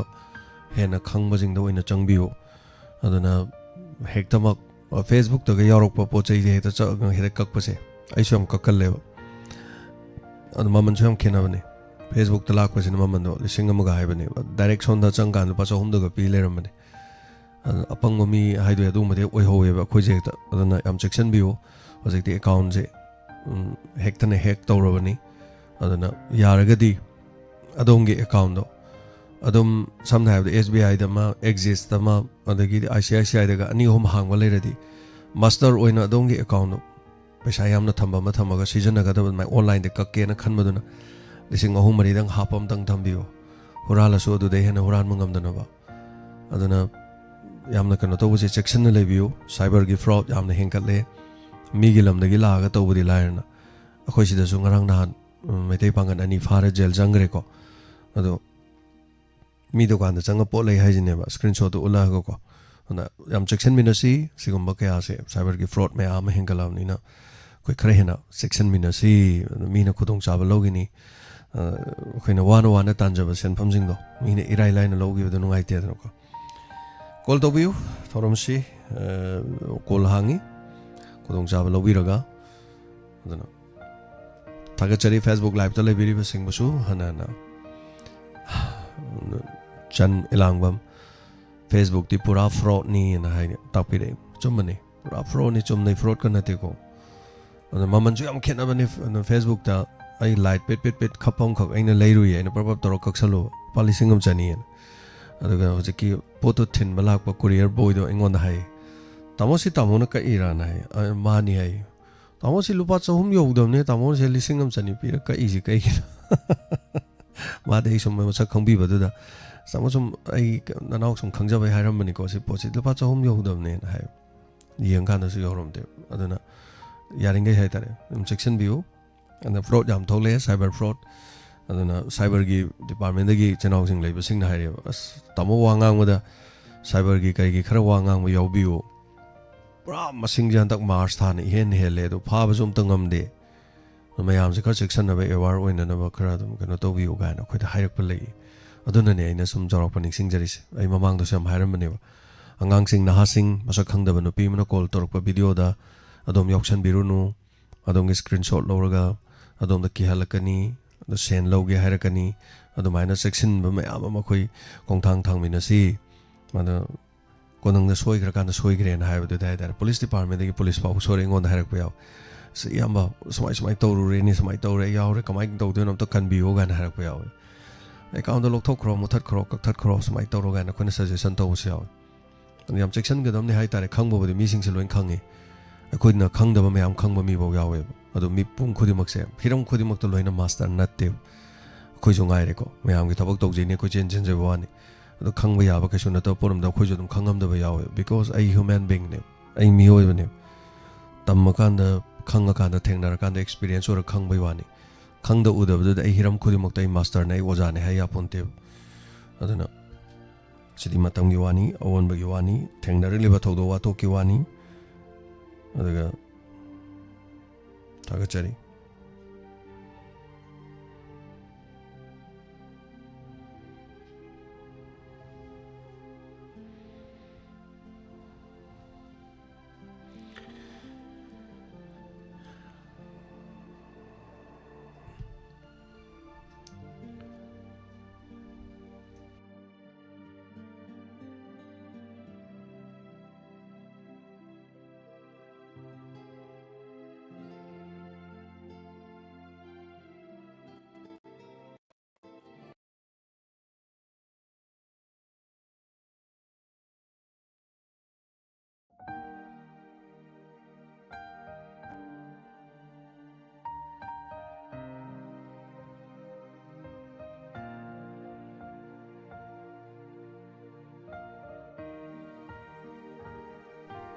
Hello. Hello, good afternoon, sir. Najan tawjai ki Thawan Phawdin Karam bidigi bidiani. Dani kari happening ba? Sa hujiki sa na blood donation gi kana to bagi da hai ki bajing do sa na chan ju blood donation tawjai sida lab ta yapi ri ba Facebook ta lai bi ri ba da gi ri to ta bi ri ba puna magna kana to birakati na chan da su hai bi ro hai tawjara kan thai. Vidhani hana kya rakhana EP grage? Sa 26 sure. 26 time. Asa. 26 times. ꯑꯗꯨꯗꯤ ꯍꯟꯗꯛꯀꯤ ꯄꯤꯕ ꯆꯠꯀꯦ ꯇꯧꯕꯗꯣ ꯁꯥꯔ ꯀꯩꯅꯣ ꯁꯨꯝ ꯏꯔꯥꯡ ꯃꯆꯥ ꯇꯧꯕꯗꯨꯗ ꯆꯠꯈꯤꯗꯕ ꯍꯥꯏꯇꯥꯔꯦ ꯁꯥꯔ ꯑꯗꯣ ꯍꯟꯗꯛꯁꯤ ꯌꯥꯝ ꯇꯧꯅꯤꯡꯕ ꯍꯥꯏꯇꯥꯔꯦ ꯃꯇꯝ ꯍꯦꯟꯇꯣꯔꯛꯄꯗꯨꯗ ꯑꯗꯨ ꯀꯅꯥꯒꯨꯝꯕꯅ ꯏꯒꯤ ꯗꯔꯀꯥꯔ ꯑꯣꯏꯔꯒꯗꯤ ꯅꯆꯟꯗ ꯍꯥꯏꯕꯤꯔꯣꯅ ꯍꯥꯏꯒꯦꯅ ꯁꯥꯔꯗ ꯁꯨꯝ ꯀꯩꯅꯣ ꯇꯧꯖꯔꯛꯄꯅꯤ ꯑꯇꯩ ꯀꯩꯁꯨ ꯍꯥꯏꯅꯤꯡꯉꯥꯏ ꯂꯩꯇꯦ ꯁꯥꯔꯒꯤ ꯄ꯭ꯔꯣꯒ꯭ꯔꯥꯝ ꯑꯗꯨꯝ ꯂꯣꯏ ꯇꯥꯖꯔꯤ ꯊꯦꯡꯛ ꯌꯨ ꯊꯥꯒꯠꯆꯔꯤ ꯕꯤꯗ꯭ꯌꯥ ꯊꯦꯡꯛ ꯌꯨ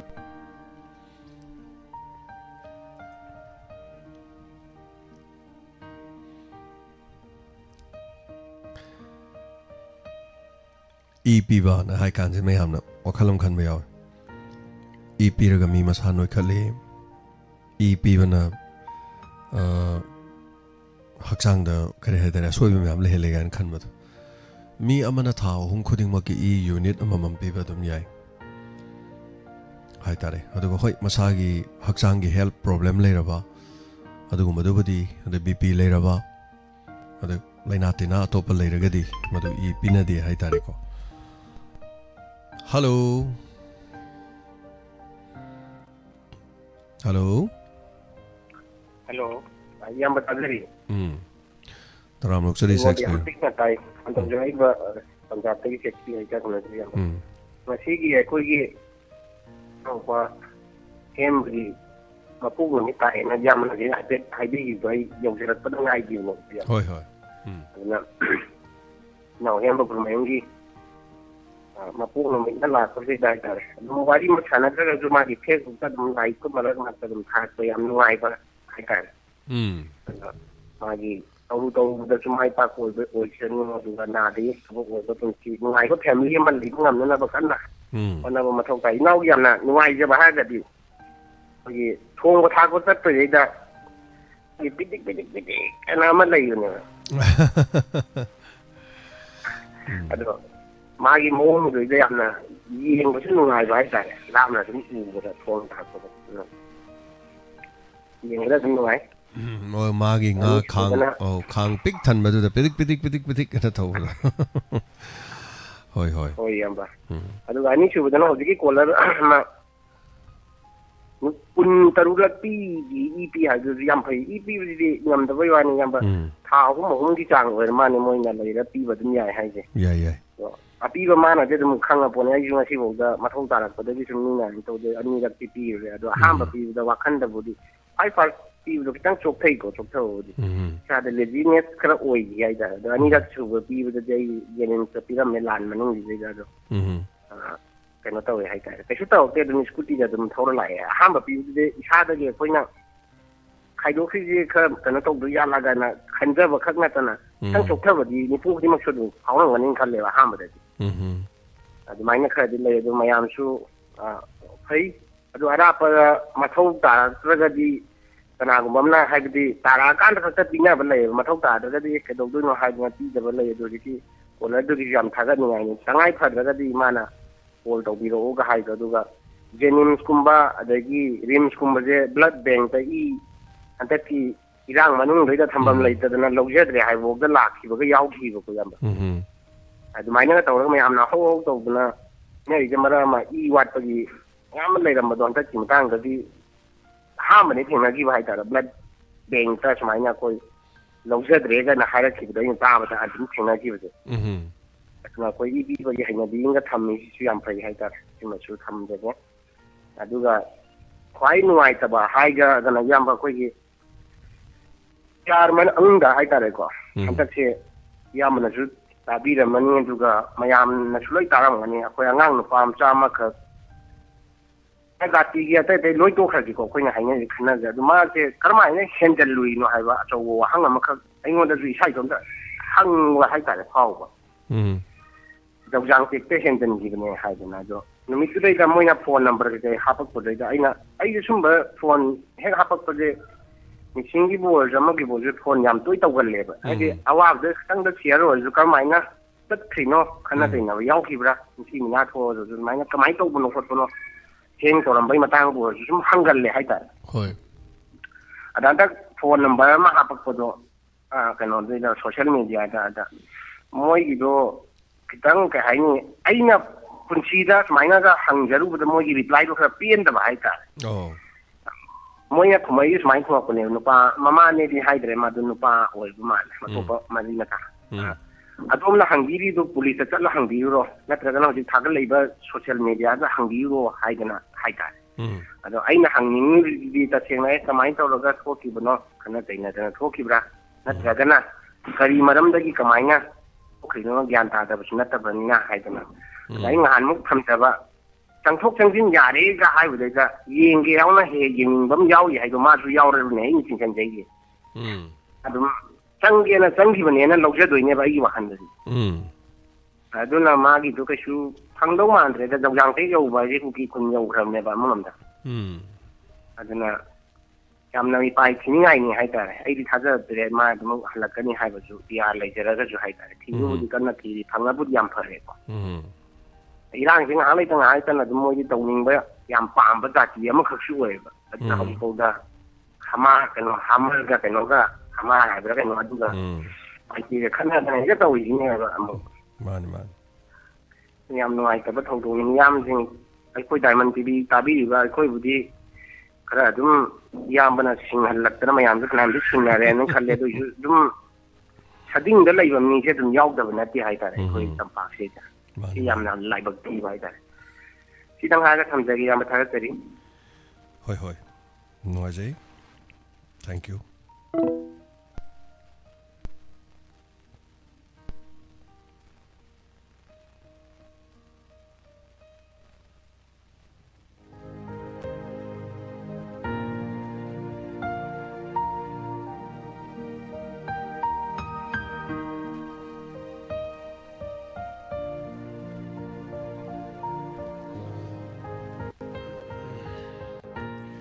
राजकुमारी गुणेश्वरी देवी निंथौखों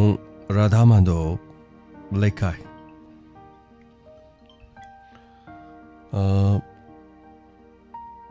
नुपा लिसिंग मा चौंगा हाइबा तारिख अगी donor group B serial number सो हाइबिरे थागचरी अदुगा मे फावगी लुपा चनी अमा ओइबिरो अदुगा लुपा लिसिंग मा चहुमना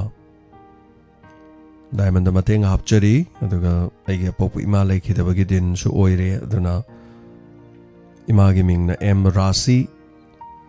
Imangi मिंगदा कचगे हाइदना ताकपिरे थागचरी मसेगिदमक पिबिरकपा दुगिदमकता हनाना थागचरी अदुगा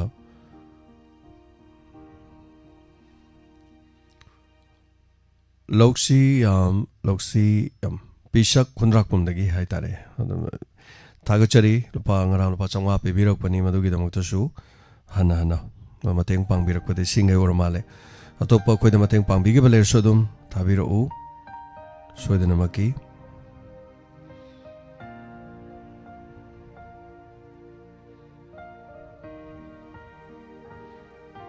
thank you so much आई ngasi last call lokachage hello hello taram nukchari थवालदगी ꯉꯥ ꯕꯤꯅꯥꯅꯦ ꯀꯨꯏꯔꯦ ꯏꯆꯥꯗ ꯐꯣꯟ ꯇꯧꯔꯛꯇꯕ ꯉꯥ ꯏꯆꯥꯗ ꯗꯥꯛꯇꯔ ꯑꯃ ꯍꯪꯉꯝꯕꯗꯣ ꯑꯩ ꯍꯛꯆꯥꯡ ꯉꯝꯗꯦ ꯅꯥꯏꯌꯦꯅ ꯍꯣꯏ ꯍꯣꯏ ꯁꯣꯔꯍꯣꯟꯕ ꯋꯥꯏꯌꯦꯅ ꯑꯗꯨꯏꯗꯣ ꯍꯧꯖꯤꯛꯄꯨꯗꯤ ꯈꯔ ꯐꯔꯦ ꯌꯦꯡꯉꯨꯔꯦ ꯑꯗꯨꯒ ꯏꯆꯥꯒꯤ ꯍꯧꯖꯤꯛ ꯇꯥꯕꯗꯤ ꯅꯨꯡꯇꯤꯒꯤ ꯑꯗꯨꯝ ꯇꯥꯏ ꯑꯩꯅ ꯗꯥꯛꯇꯔꯗ ꯍꯤꯗꯥꯛ ꯀꯥꯞ ꯂꯩꯔꯤꯉꯩꯗꯁꯨ ꯑꯗꯨꯝ ꯇꯥꯕ ꯑꯗꯣ ꯑꯩꯅ ꯅꯍꯥꯟꯃꯨꯛ ꯇꯧꯒꯦ ꯇꯧꯕꯅꯦ ꯑꯗꯣ ꯐꯪꯗ꯭ꯔꯕ ꯀ꯭ꯔꯥꯏꯝ ꯔꯤꯄꯣꯔꯠꯀꯤ ꯑꯩꯈꯣꯏꯒꯤ ꯑꯣꯚꯔꯇꯦꯛ ꯃꯔꯗꯔ ꯍꯥꯏꯕ꯭ꯔꯥ ꯑꯗꯨꯒꯤꯗꯣ ꯌꯥꯝ ꯅꯨꯡꯉꯥꯏꯈꯤꯕ ꯍꯥꯏꯇꯥꯔꯦ ꯌꯥꯝ ꯄꯦꯟꯕ ꯄꯨꯂꯤꯁꯇꯨꯅ ꯇꯧꯕꯤꯔꯤꯗꯣ ꯀꯣ ꯑꯗꯨꯁꯨ ꯍꯥꯏꯖꯒꯦ ꯑꯗꯒꯤ ꯑꯃꯨꯛ ꯖꯒꯗꯤꯁ ꯎꯅꯕ ꯑꯗꯒꯤ ꯁꯨꯅꯤꯜ ꯃꯥꯏꯕꯣꯏ ꯎꯅꯕꯒꯗꯣ ꯂꯣꯏ ꯌꯦꯡꯉꯦ ꯌꯥꯝ ꯅꯨꯡꯉꯥꯏꯖꯩ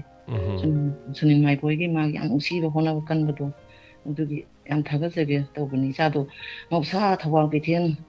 ꯑꯅꯧꯕꯁꯤ ꯁꯥꯗ꯭ꯔꯤꯉꯩꯒꯤ ꯃꯃꯥꯡꯗ ꯃꯣꯏ ꯐꯤꯂꯝ ꯑꯃ ꯅꯝꯒꯅꯤ ꯍꯥꯏꯗꯅ ꯊꯧꯕꯥꯜ ꯀꯩꯊꯦꯜꯗ ꯂꯥꯛꯄꯗ ꯊꯦꯡꯅꯍꯧꯋꯦꯕ ꯁꯨꯅꯤꯜ ꯃꯥꯏꯕꯣꯏꯁꯦ ꯃꯣꯏ ꯀꯩꯅꯤ ꯃꯣꯏ ꯊꯧꯕꯥꯜ ꯕꯖꯥꯔꯗ ꯆꯥ ꯊꯧꯕ ꯆꯪꯉꯛꯑꯦ ꯑꯩꯅ ꯏꯆꯥꯗꯣ ꯍꯦꯟꯅ ꯏꯆꯥ ꯅꯪꯗꯤ ꯁꯨꯅꯤꯜ ꯃꯥꯏꯕꯣꯏ ꯃꯥꯜꯂꯤꯅꯤ ꯃꯥꯅꯤꯅ ꯍꯥꯏꯔꯛꯑꯦ ꯃꯥꯅ ꯍꯥꯏ ꯑꯩꯅ ꯅꯁꯛ ꯅꯇꯧꯁꯨ ꯑꯗꯨꯝ ꯐꯖꯔꯒ ꯅꯪꯅ ꯕꯦꯠꯀꯤ ꯔꯣꯜꯗꯨ ꯀꯨꯝꯃꯤꯗꯨꯕꯨ ꯀꯃꯥꯏꯅ ꯇꯧꯗꯣꯏꯅꯣ ꯃꯥ ꯅꯣꯛꯑꯦ ꯄꯥꯎꯈꯨꯝꯗꯤ ꯄꯤꯔꯝꯗꯦꯕ ꯍꯣꯏ ꯉꯔꯥꯡ ꯑꯩꯁꯦ ꯃꯥ ꯎꯅꯕꯗꯨꯗ ꯀꯣꯜ ꯇꯧꯕꯅꯤ ꯑꯗꯨꯝ ꯃꯥꯁꯦ ꯍꯛꯆꯥꯡꯁꯦ ꯀꯌꯥꯝ ꯉꯝ ꯐꯥꯠꯇꯣꯏꯕ ꯑꯗꯨ ꯇꯧꯗ꯭ꯔꯕ ꯑꯗꯨꯝ ꯑꯗꯨꯝ ꯇꯧꯋꯤꯗ ꯑꯗꯨꯝ ꯇꯥꯁꯤꯅꯦ ꯑꯗꯨꯒ ꯌꯥꯝ ꯅꯨꯡꯉꯥꯏꯖꯩ ꯖꯒꯗꯤꯁꯅ ꯃꯃꯥ ꯐꯖꯔꯤꯕ ꯐꯕꯤꯗꯣ ꯌꯥꯝ ꯅꯨꯡꯉꯥꯏꯖꯩ ꯑꯗꯒꯤ ꯀ꯭ꯔꯥꯏꯝ ꯔꯤꯄꯣꯔꯠꯁꯤꯡꯁꯦ ꯂꯣꯏ ꯇꯥꯏꯌꯦꯕ ꯑꯗꯨ ꯃꯤꯒꯤꯗꯤ ꯄꯨꯂꯤꯁꯁꯤꯡꯁꯤꯅ ꯐꯖꯅ ꯂꯧꯈꯠꯄꯤ ꯍꯥꯏꯕ ꯌꯥꯝꯅ ꯑꯗꯨꯒꯤ ꯑꯣꯚꯔꯇꯦꯛ ꯃꯔꯗꯔꯗꯣ ꯑꯩꯈꯣꯏ ꯃꯅꯤꯄꯨꯔꯗꯁꯨ ꯑꯗꯨꯝ ꯊꯣꯛꯈꯤꯕꯖꯥꯠꯅꯤ ꯑꯗꯣ ꯑꯩꯈꯣꯏꯒꯤꯗꯤ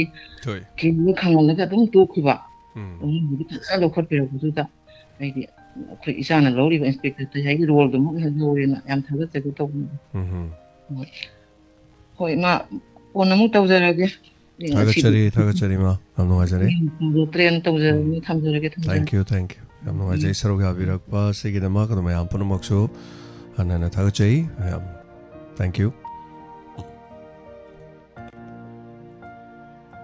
ꯃꯇꯝꯅ ꯀꯅꯥꯁꯨ ꯉꯥꯏꯕꯤꯗꯦ ꯑꯗꯨꯝ ꯆꯠꯈꯤ ꯖꯔ ꯃꯦꯇ꯭ꯔꯣꯂꯣꯖꯤꯀꯦꯜ ꯗꯤꯄꯥꯔꯠꯃꯦꯟꯅ ꯅꯨꯃꯤꯠ 8ꯅꯤ ꯅꯣꯡ ꯆꯨꯔꯕ ꯌꯥꯏ ꯍꯥꯏꯕꯒꯤ ꯋꯥꯐꯝ ꯑꯃꯈꯛ ꯐꯣꯡꯗꯣꯛꯈꯤꯕ ꯂꯩ ꯑꯗꯨꯅ ꯑꯗꯣꯝꯒꯤ ꯃꯐꯝꯗ ꯅꯣꯡ ꯆꯨꯕꯤꯕ꯭ꯔꯥ ꯑꯩꯈꯣꯏ ꯁ꯭ꯋꯥꯏꯗꯁꯨ ꯅꯣꯡ ꯈꯔ ꯈꯤꯛꯄꯒꯤ ꯃꯑꯣꯡ ꯑꯃ ꯂꯩ ꯑꯗꯨꯅ ꯅꯣꯡ ꯆꯨꯕꯁꯤ ꯑꯩꯈꯣꯏ ꯅꯣꯡ ꯆꯨꯕꯁꯤ ꯆꯨꯗꯕ ꯌꯥꯗꯦ ꯍꯥꯏꯇꯥꯔꯦꯅꯦꯀꯣ ꯅꯣꯡ ꯆꯨꯕꯁꯤ ꯆꯨꯗꯕ ꯌꯥꯗꯦ ꯅꯣꯡꯁꯤ ꯀꯥ ꯍꯦꯟꯅ ꯆꯨꯔꯗꯤ ꯃꯩ ꯃꯨꯠꯂꯦ ꯁꯤꯁꯨ ꯑꯃꯨꯛ ꯈꯨꯗꯣꯡꯊꯤꯕꯅꯤꯀꯣ ꯁꯤꯁꯨ ꯑꯩꯈꯣꯏꯗ ꯊꯦꯡꯅꯔꯤꯕꯅꯤ ꯍꯥꯏꯇꯥꯔꯦ ꯅꯣꯡ ꯆꯨꯕꯗꯒꯤ ꯑꯩꯈꯣꯏꯗ ꯌꯥꯝꯅ ꯈꯨꯗꯣꯡꯊꯤꯕꯁꯤ ꯀꯩꯅꯣ ꯍꯥꯏꯀꯥꯟꯗ ꯅꯣꯡ ꯈꯥꯛꯄꯁꯤꯅ ꯀꯩꯗꯧꯒꯦꯕ ꯑꯩꯈꯣꯏ ꯔꯦꯗꯤꯑꯣꯒꯤ ꯄꯣꯠ ꯆꯩꯁꯤꯡꯁꯦ ꯌꯥꯝ ꯆꯥꯛꯀꯟꯕꯒꯤ ꯆꯥꯟꯁ ꯌꯥꯝ ꯋꯥꯡꯉꯦꯕ ꯅꯣꯡ ꯈꯥꯛꯄꯁꯤꯅ ꯑꯩꯈꯣꯏ ꯂꯩ ꯌꯥꯗꯦ ꯑꯗꯨꯅ ꯅꯣꯡꯁꯦ ꯌꯥꯝ ꯀꯥ ꯍꯦꯟꯅ ꯈꯥꯛꯆꯜꯂꯕ ꯑꯗꯨ ꯑꯣꯏꯔꯗꯤ ꯑꯩꯈꯣꯏ ꯔꯦꯗꯤꯑꯣꯁꯦ ꯃꯨꯠꯊꯠꯂꯒ ꯃꯦꯆꯤꯟꯁꯦ ꯇꯔꯥꯒ ꯂꯣꯏ ꯁꯠꯇꯣꯛꯑꯒ ꯇꯨꯃꯤꯟꯅ ꯐꯝ ꯂꯩꯕ ꯁꯤꯅ ꯈꯔ ꯑꯃꯨꯛ ꯅꯨꯡꯉꯥꯏ ꯑꯗꯨꯕꯨ ꯀꯥ ꯍꯦꯟꯅ ꯆꯨꯔꯕ ꯇꯥꯐꯝ ꯈꯪꯗ꯭ꯔꯀꯥꯟꯗꯗꯤ ꯅꯣꯡ ꯈꯥꯛꯑꯗꯤ ꯂꯧꯊꯣꯛꯄꯅ ꯃꯦꯆꯤꯟ ꯆꯥꯛꯄꯗꯒꯤ ꯐꯕ ꯉꯝꯃꯤ ꯑꯗꯨꯅ ꯑꯥꯔꯊꯤꯡ ꯍꯥꯞꯄ ꯈꯣꯠꯄ ꯁꯦꯝꯕꯗꯤ ꯌꯥꯝ ꯁꯦꯝꯃꯤ ꯍꯥꯏꯇꯥꯔꯦ ꯑꯗꯨꯅ ꯍꯟꯗꯛꯁꯨ ꯉꯔꯥꯡ ꯅꯍꯥꯟ खितंग क्रैक तौगिबदको सोमना machine hecto power supply hecto चाइ याम नुंगाइते जान अदु महौसा लाइरेमिगी खुदोलनि नोंगदि चुदबदि यादेको पुनमक्सिंगसे अदुम थोइ अदुनि मयामदा तमजरिबा अदुना थागचरी कोलोको चररोय थोरम ताबिरगदि नमने हेना नुंगाइगदबनि अरोइबा कोलनेना हाइजख्रबनि अदुना कोल पाइरक्ते हाइना वारोबिगनु थोरम तारगा कोल तौबिरमदौ मांद्रे अमबोरेको थागचरी अबे वाइखोम खर खर चुई अखोइ स्वाइदसु न तापिरे मेमचा सगोल से मौजुका नोंग ताबसे लेना मांग थाई चुमने हाइबिरकपको इमा अंगोबी थागचरी थैंक यू सो मच याबिरकपो तै तैदि हाइबिरकते अदुबु एनीवे मतम लोसेले हंगचित अखोइन उनजगदोरिबा नुपि साबिसे हेमचान हाविजम महाक्सिनी महाकी पुंची वारी मुक्तामिनसे डायमंड डोनर्स न पुथोकपा थोरम डायमंड फैमिली को लोइना ना हाइबा तारे अखोइ मयामना पुथोकचबा अदुना उनजगदोरिबसे हेमचान हाविजम सिमा सामक्सिनी महाक सुमांग लीलादा मथौ करमनि यावरकपा अदुगा मागी पुंची वारी हौजि फावबगी हाइबा तारे मयामनो डायलॉग तानिंगबा अदुगा मागी मसक वारी वताइ सानाबतो अखोइ खंगतोक्सि हाइ तारे मयाम पुनम थागचरी यावसंग थोलकपा नुपि मचा अमगी मोंगनि सिना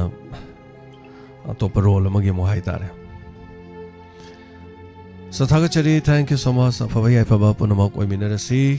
ngasigidamak पुनिंग वारोल द सरुग याबिरिबसिंग हनना थागचरी ngasigi इंस्पेक्टर तयाई सोदनमके ताबियो इंस्पेक्टर तयाई हौजिक सानजरिबा तांकक्सी अतोप्पा इन्वेस्टिगेशन नते मसागी ओइना इंस्पेक्टर तयाई परिंग द सथजबा वारी अमगी सरुगनी अफबा याफबा ओइमिनरसी पुनमपु ngasigidamakte मखना जेम सगुरजमना खुरुमजरी take care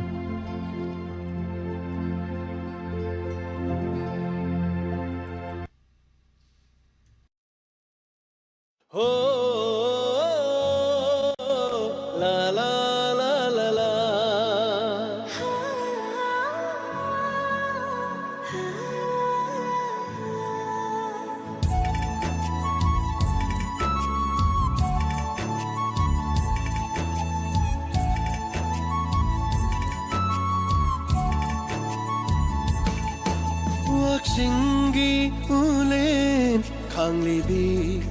aigi khunggangi leira nungshi toirabi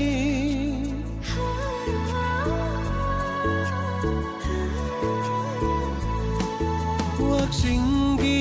ulen khanglibi aigi khunggangi leira nungshi toirabi yenglure urure mafam kodingda leite nangumbi jamjara bining thibi leite nangumbi jamjara bining thibi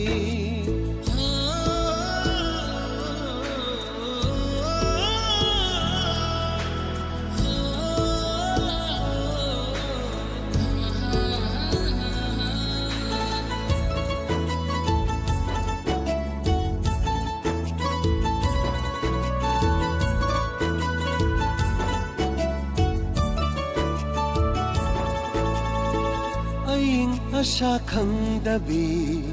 awa anathi momo nokcharaga penjabini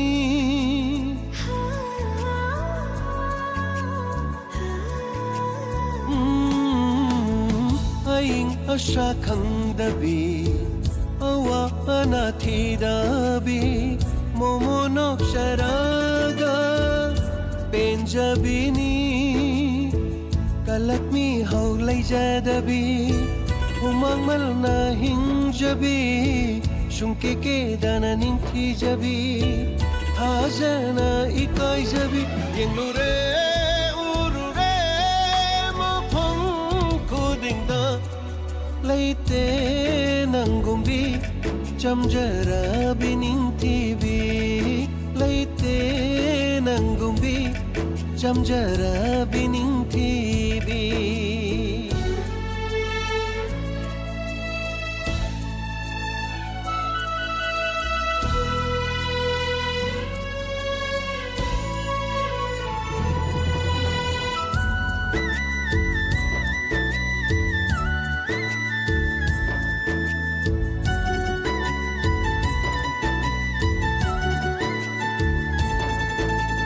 aigidi thawai oiribi nantani aigidi unsigi oijage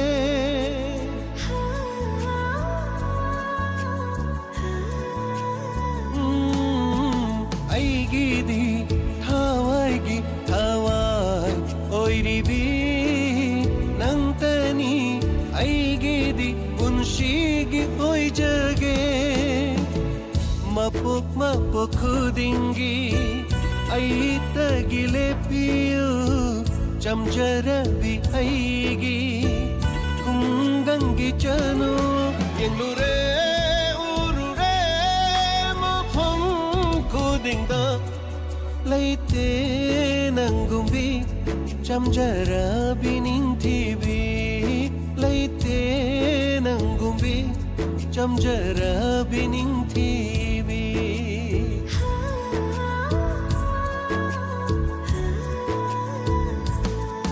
waksingi ule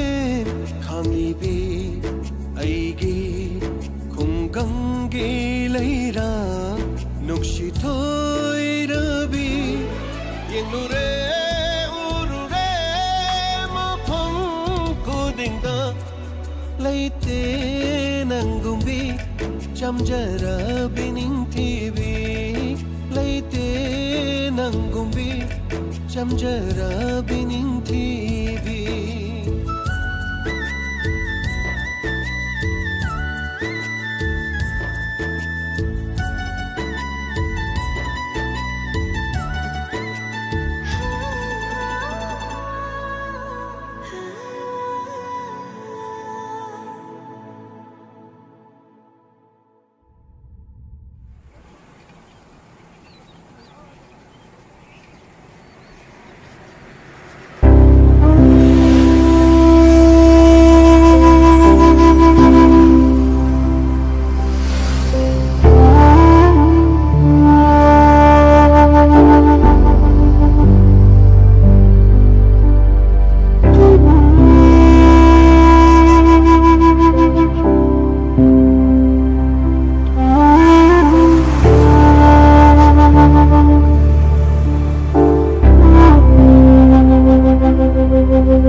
Kari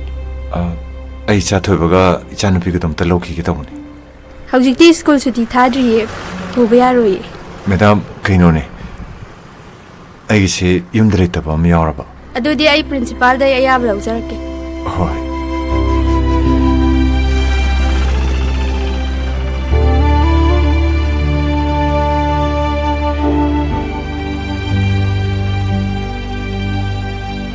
angang somda lejare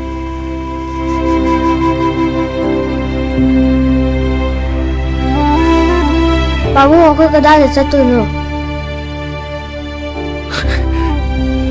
Koi ꯀꯣꯏꯕ ꯆꯠꯇꯣꯏꯅꯦ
थाबल करीनो नंगना खलीदो ओनारे नसाना नसाबु नरा Liren खलीब करिगिनो अचुम्बा हाबदो Nom सोयदन लाकनी पुंसिबु लमखांग the महानगे न खनगना नंगना चक्रबदी तुंग the Meena थीना ngang नावगनी अयो वारे आई पुंसिसि मखता नहीं निद्रे ay mukti potan biyo ay magkanta na yung tre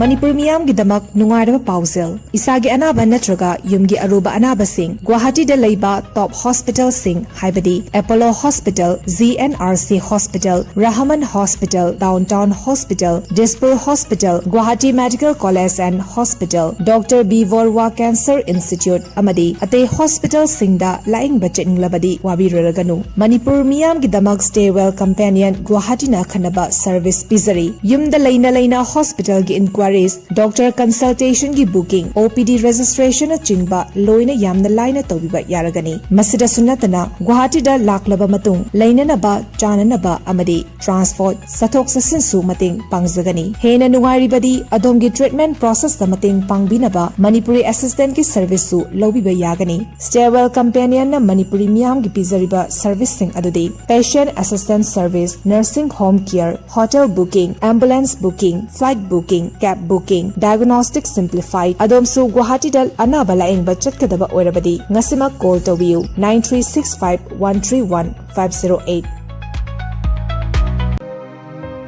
Point 57 oigedaba inkhol ama yonjari imung manunggi achinba ama lebadigi lamjau yangdong natraga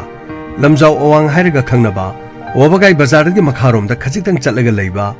Khungi hek machin soroki mapan da direct taina ba mafam asida point yang khaitari ki oiba inkhol ama achinba amagi dama yonjari kanagum singna pamirabadi 7005016770 amukana 7005016770 hariba number sida call tobiduna khangbiba yagani mafam lamjau awang lekai inkhol ge pak chauba 57 point sorok hek taina ba mafam da leiraba dokana chingba phamaga Karbar tobagi damak yamna khudong charaba mafam amani imung manunggi achinba khara lebadigi inkhol asi thadok chagadoribani pambiba singna number sida call tobiyo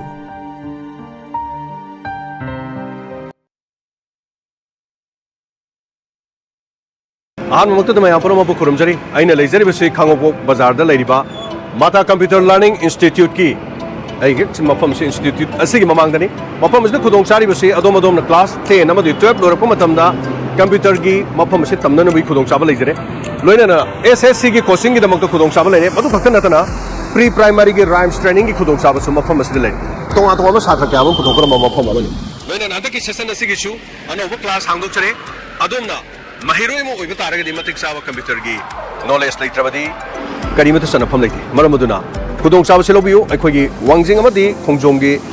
khoin imphal om haigalakpa matamdana mafam asigi oirom da leijare thobal athopam dagina thoban mufam ste haidar khadna yelom da hari mafam sida leijare khudong chaba sing mafam sida piri basing ase Mata Computer ki Learning Institute mafam sida SSC ki coaching loina na pre primary ki rhymes training ki damakta khudong chaba ni leijare bis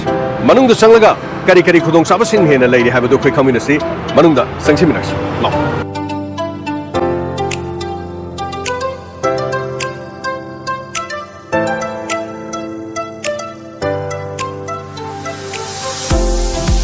mafam asidani tongan tongan bakoi ki chhatra sing gi damakta one student one computer ki facility ki mong dani Mata Computers ta leisar so da dona Mata Computers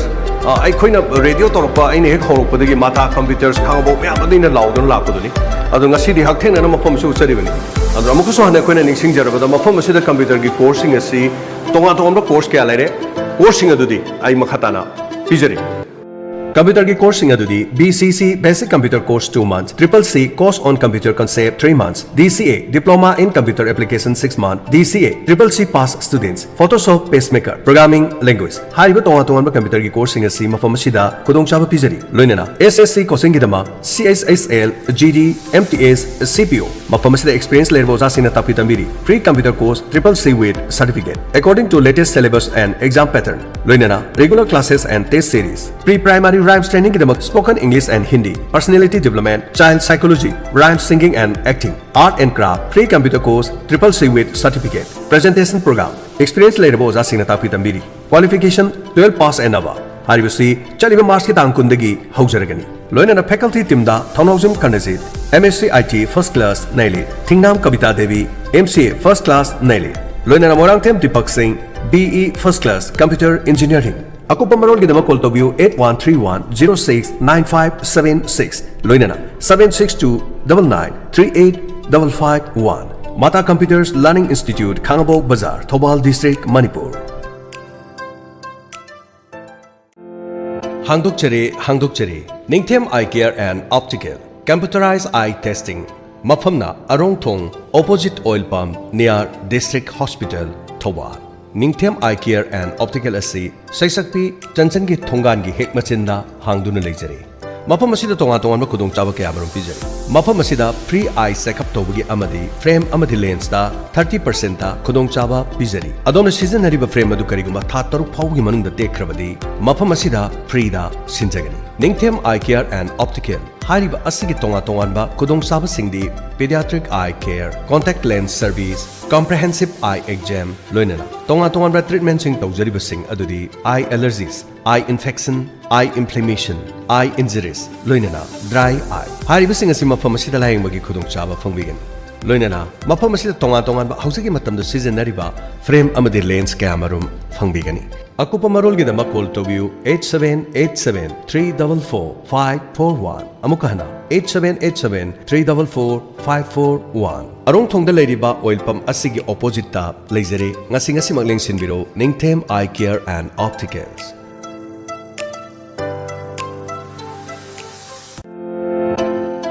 Lengsin Bureau, Advanced Computer Learning Center, and Authorized Computer Training Institute under National Institute of Electronics and Information Technology, NILIT, Thobal Mayai, Leira. NILIT Amadi, Ministry of Education, Government of Indiana, jointly certified Tauraba, Computer Center Amani. Matik Charaba NILIT ki Oza Singna, Takpi Tambibada Natana. NILIT issue Tauriba Lyric Sing Free the Piduna, Takpi Tambiriba, Advanced Computer Learning Center, Thobal Mayai, Leira. Mafamasida Tonga Tonga Computer ki coursing Tamnanabagi Kudong Saba Pizari. CABA, MDTP, PGDCA, DCA, BCC, CCC, Teleweight, GST, AI, Phyton. Masih khaktan na tonga tonga khudong saba su pijari. Free supply of books, 100% scholarship under NSP, genuine certificate, affiliated under NELIT. Separate practical and theory classes. One student, one computer. Regular module exam, free license software, free Wi-Fi. Asina singba khudong saba kaya marum pijari ba mafam. Last date of registration, lakliba March hitang ani English sing ani kungamanga. Akupa marol gidama call to view 7005246774. Loinana 8837401047. Loinana WhatsApp number 96156024424. Ngasi magtana view una view. Advanced Computer Learning Center and Authorized Computer Training Center. Thobal Mayai Leira. Nungairaba Paujel,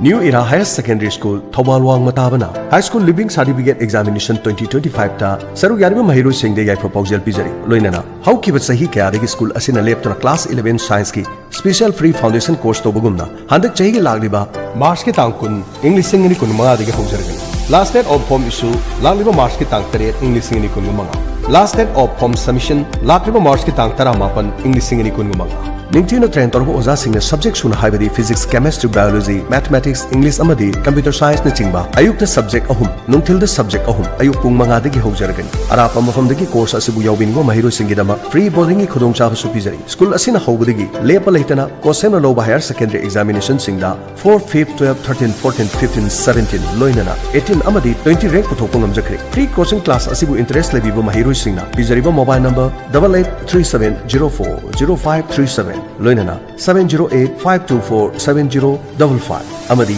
9612-915991 Haidiba number sing stegi netada School da lengbi raktuna khambi ba yagani Paujen jariba New Era Higher Secondary School Thobalwang Mathaba Eastern Lily Drinking Water gi Anauba ezen manga gi mafam miyam da pizari Eastern Lily Drinking Water pambi bisingna Pungdong bamgi oina 8131-915180 Lighting Enterprises Pungdong Bandagi Fangbigani. Ani Shube Ezenna, Waterwall, Kanchipur, Imphal.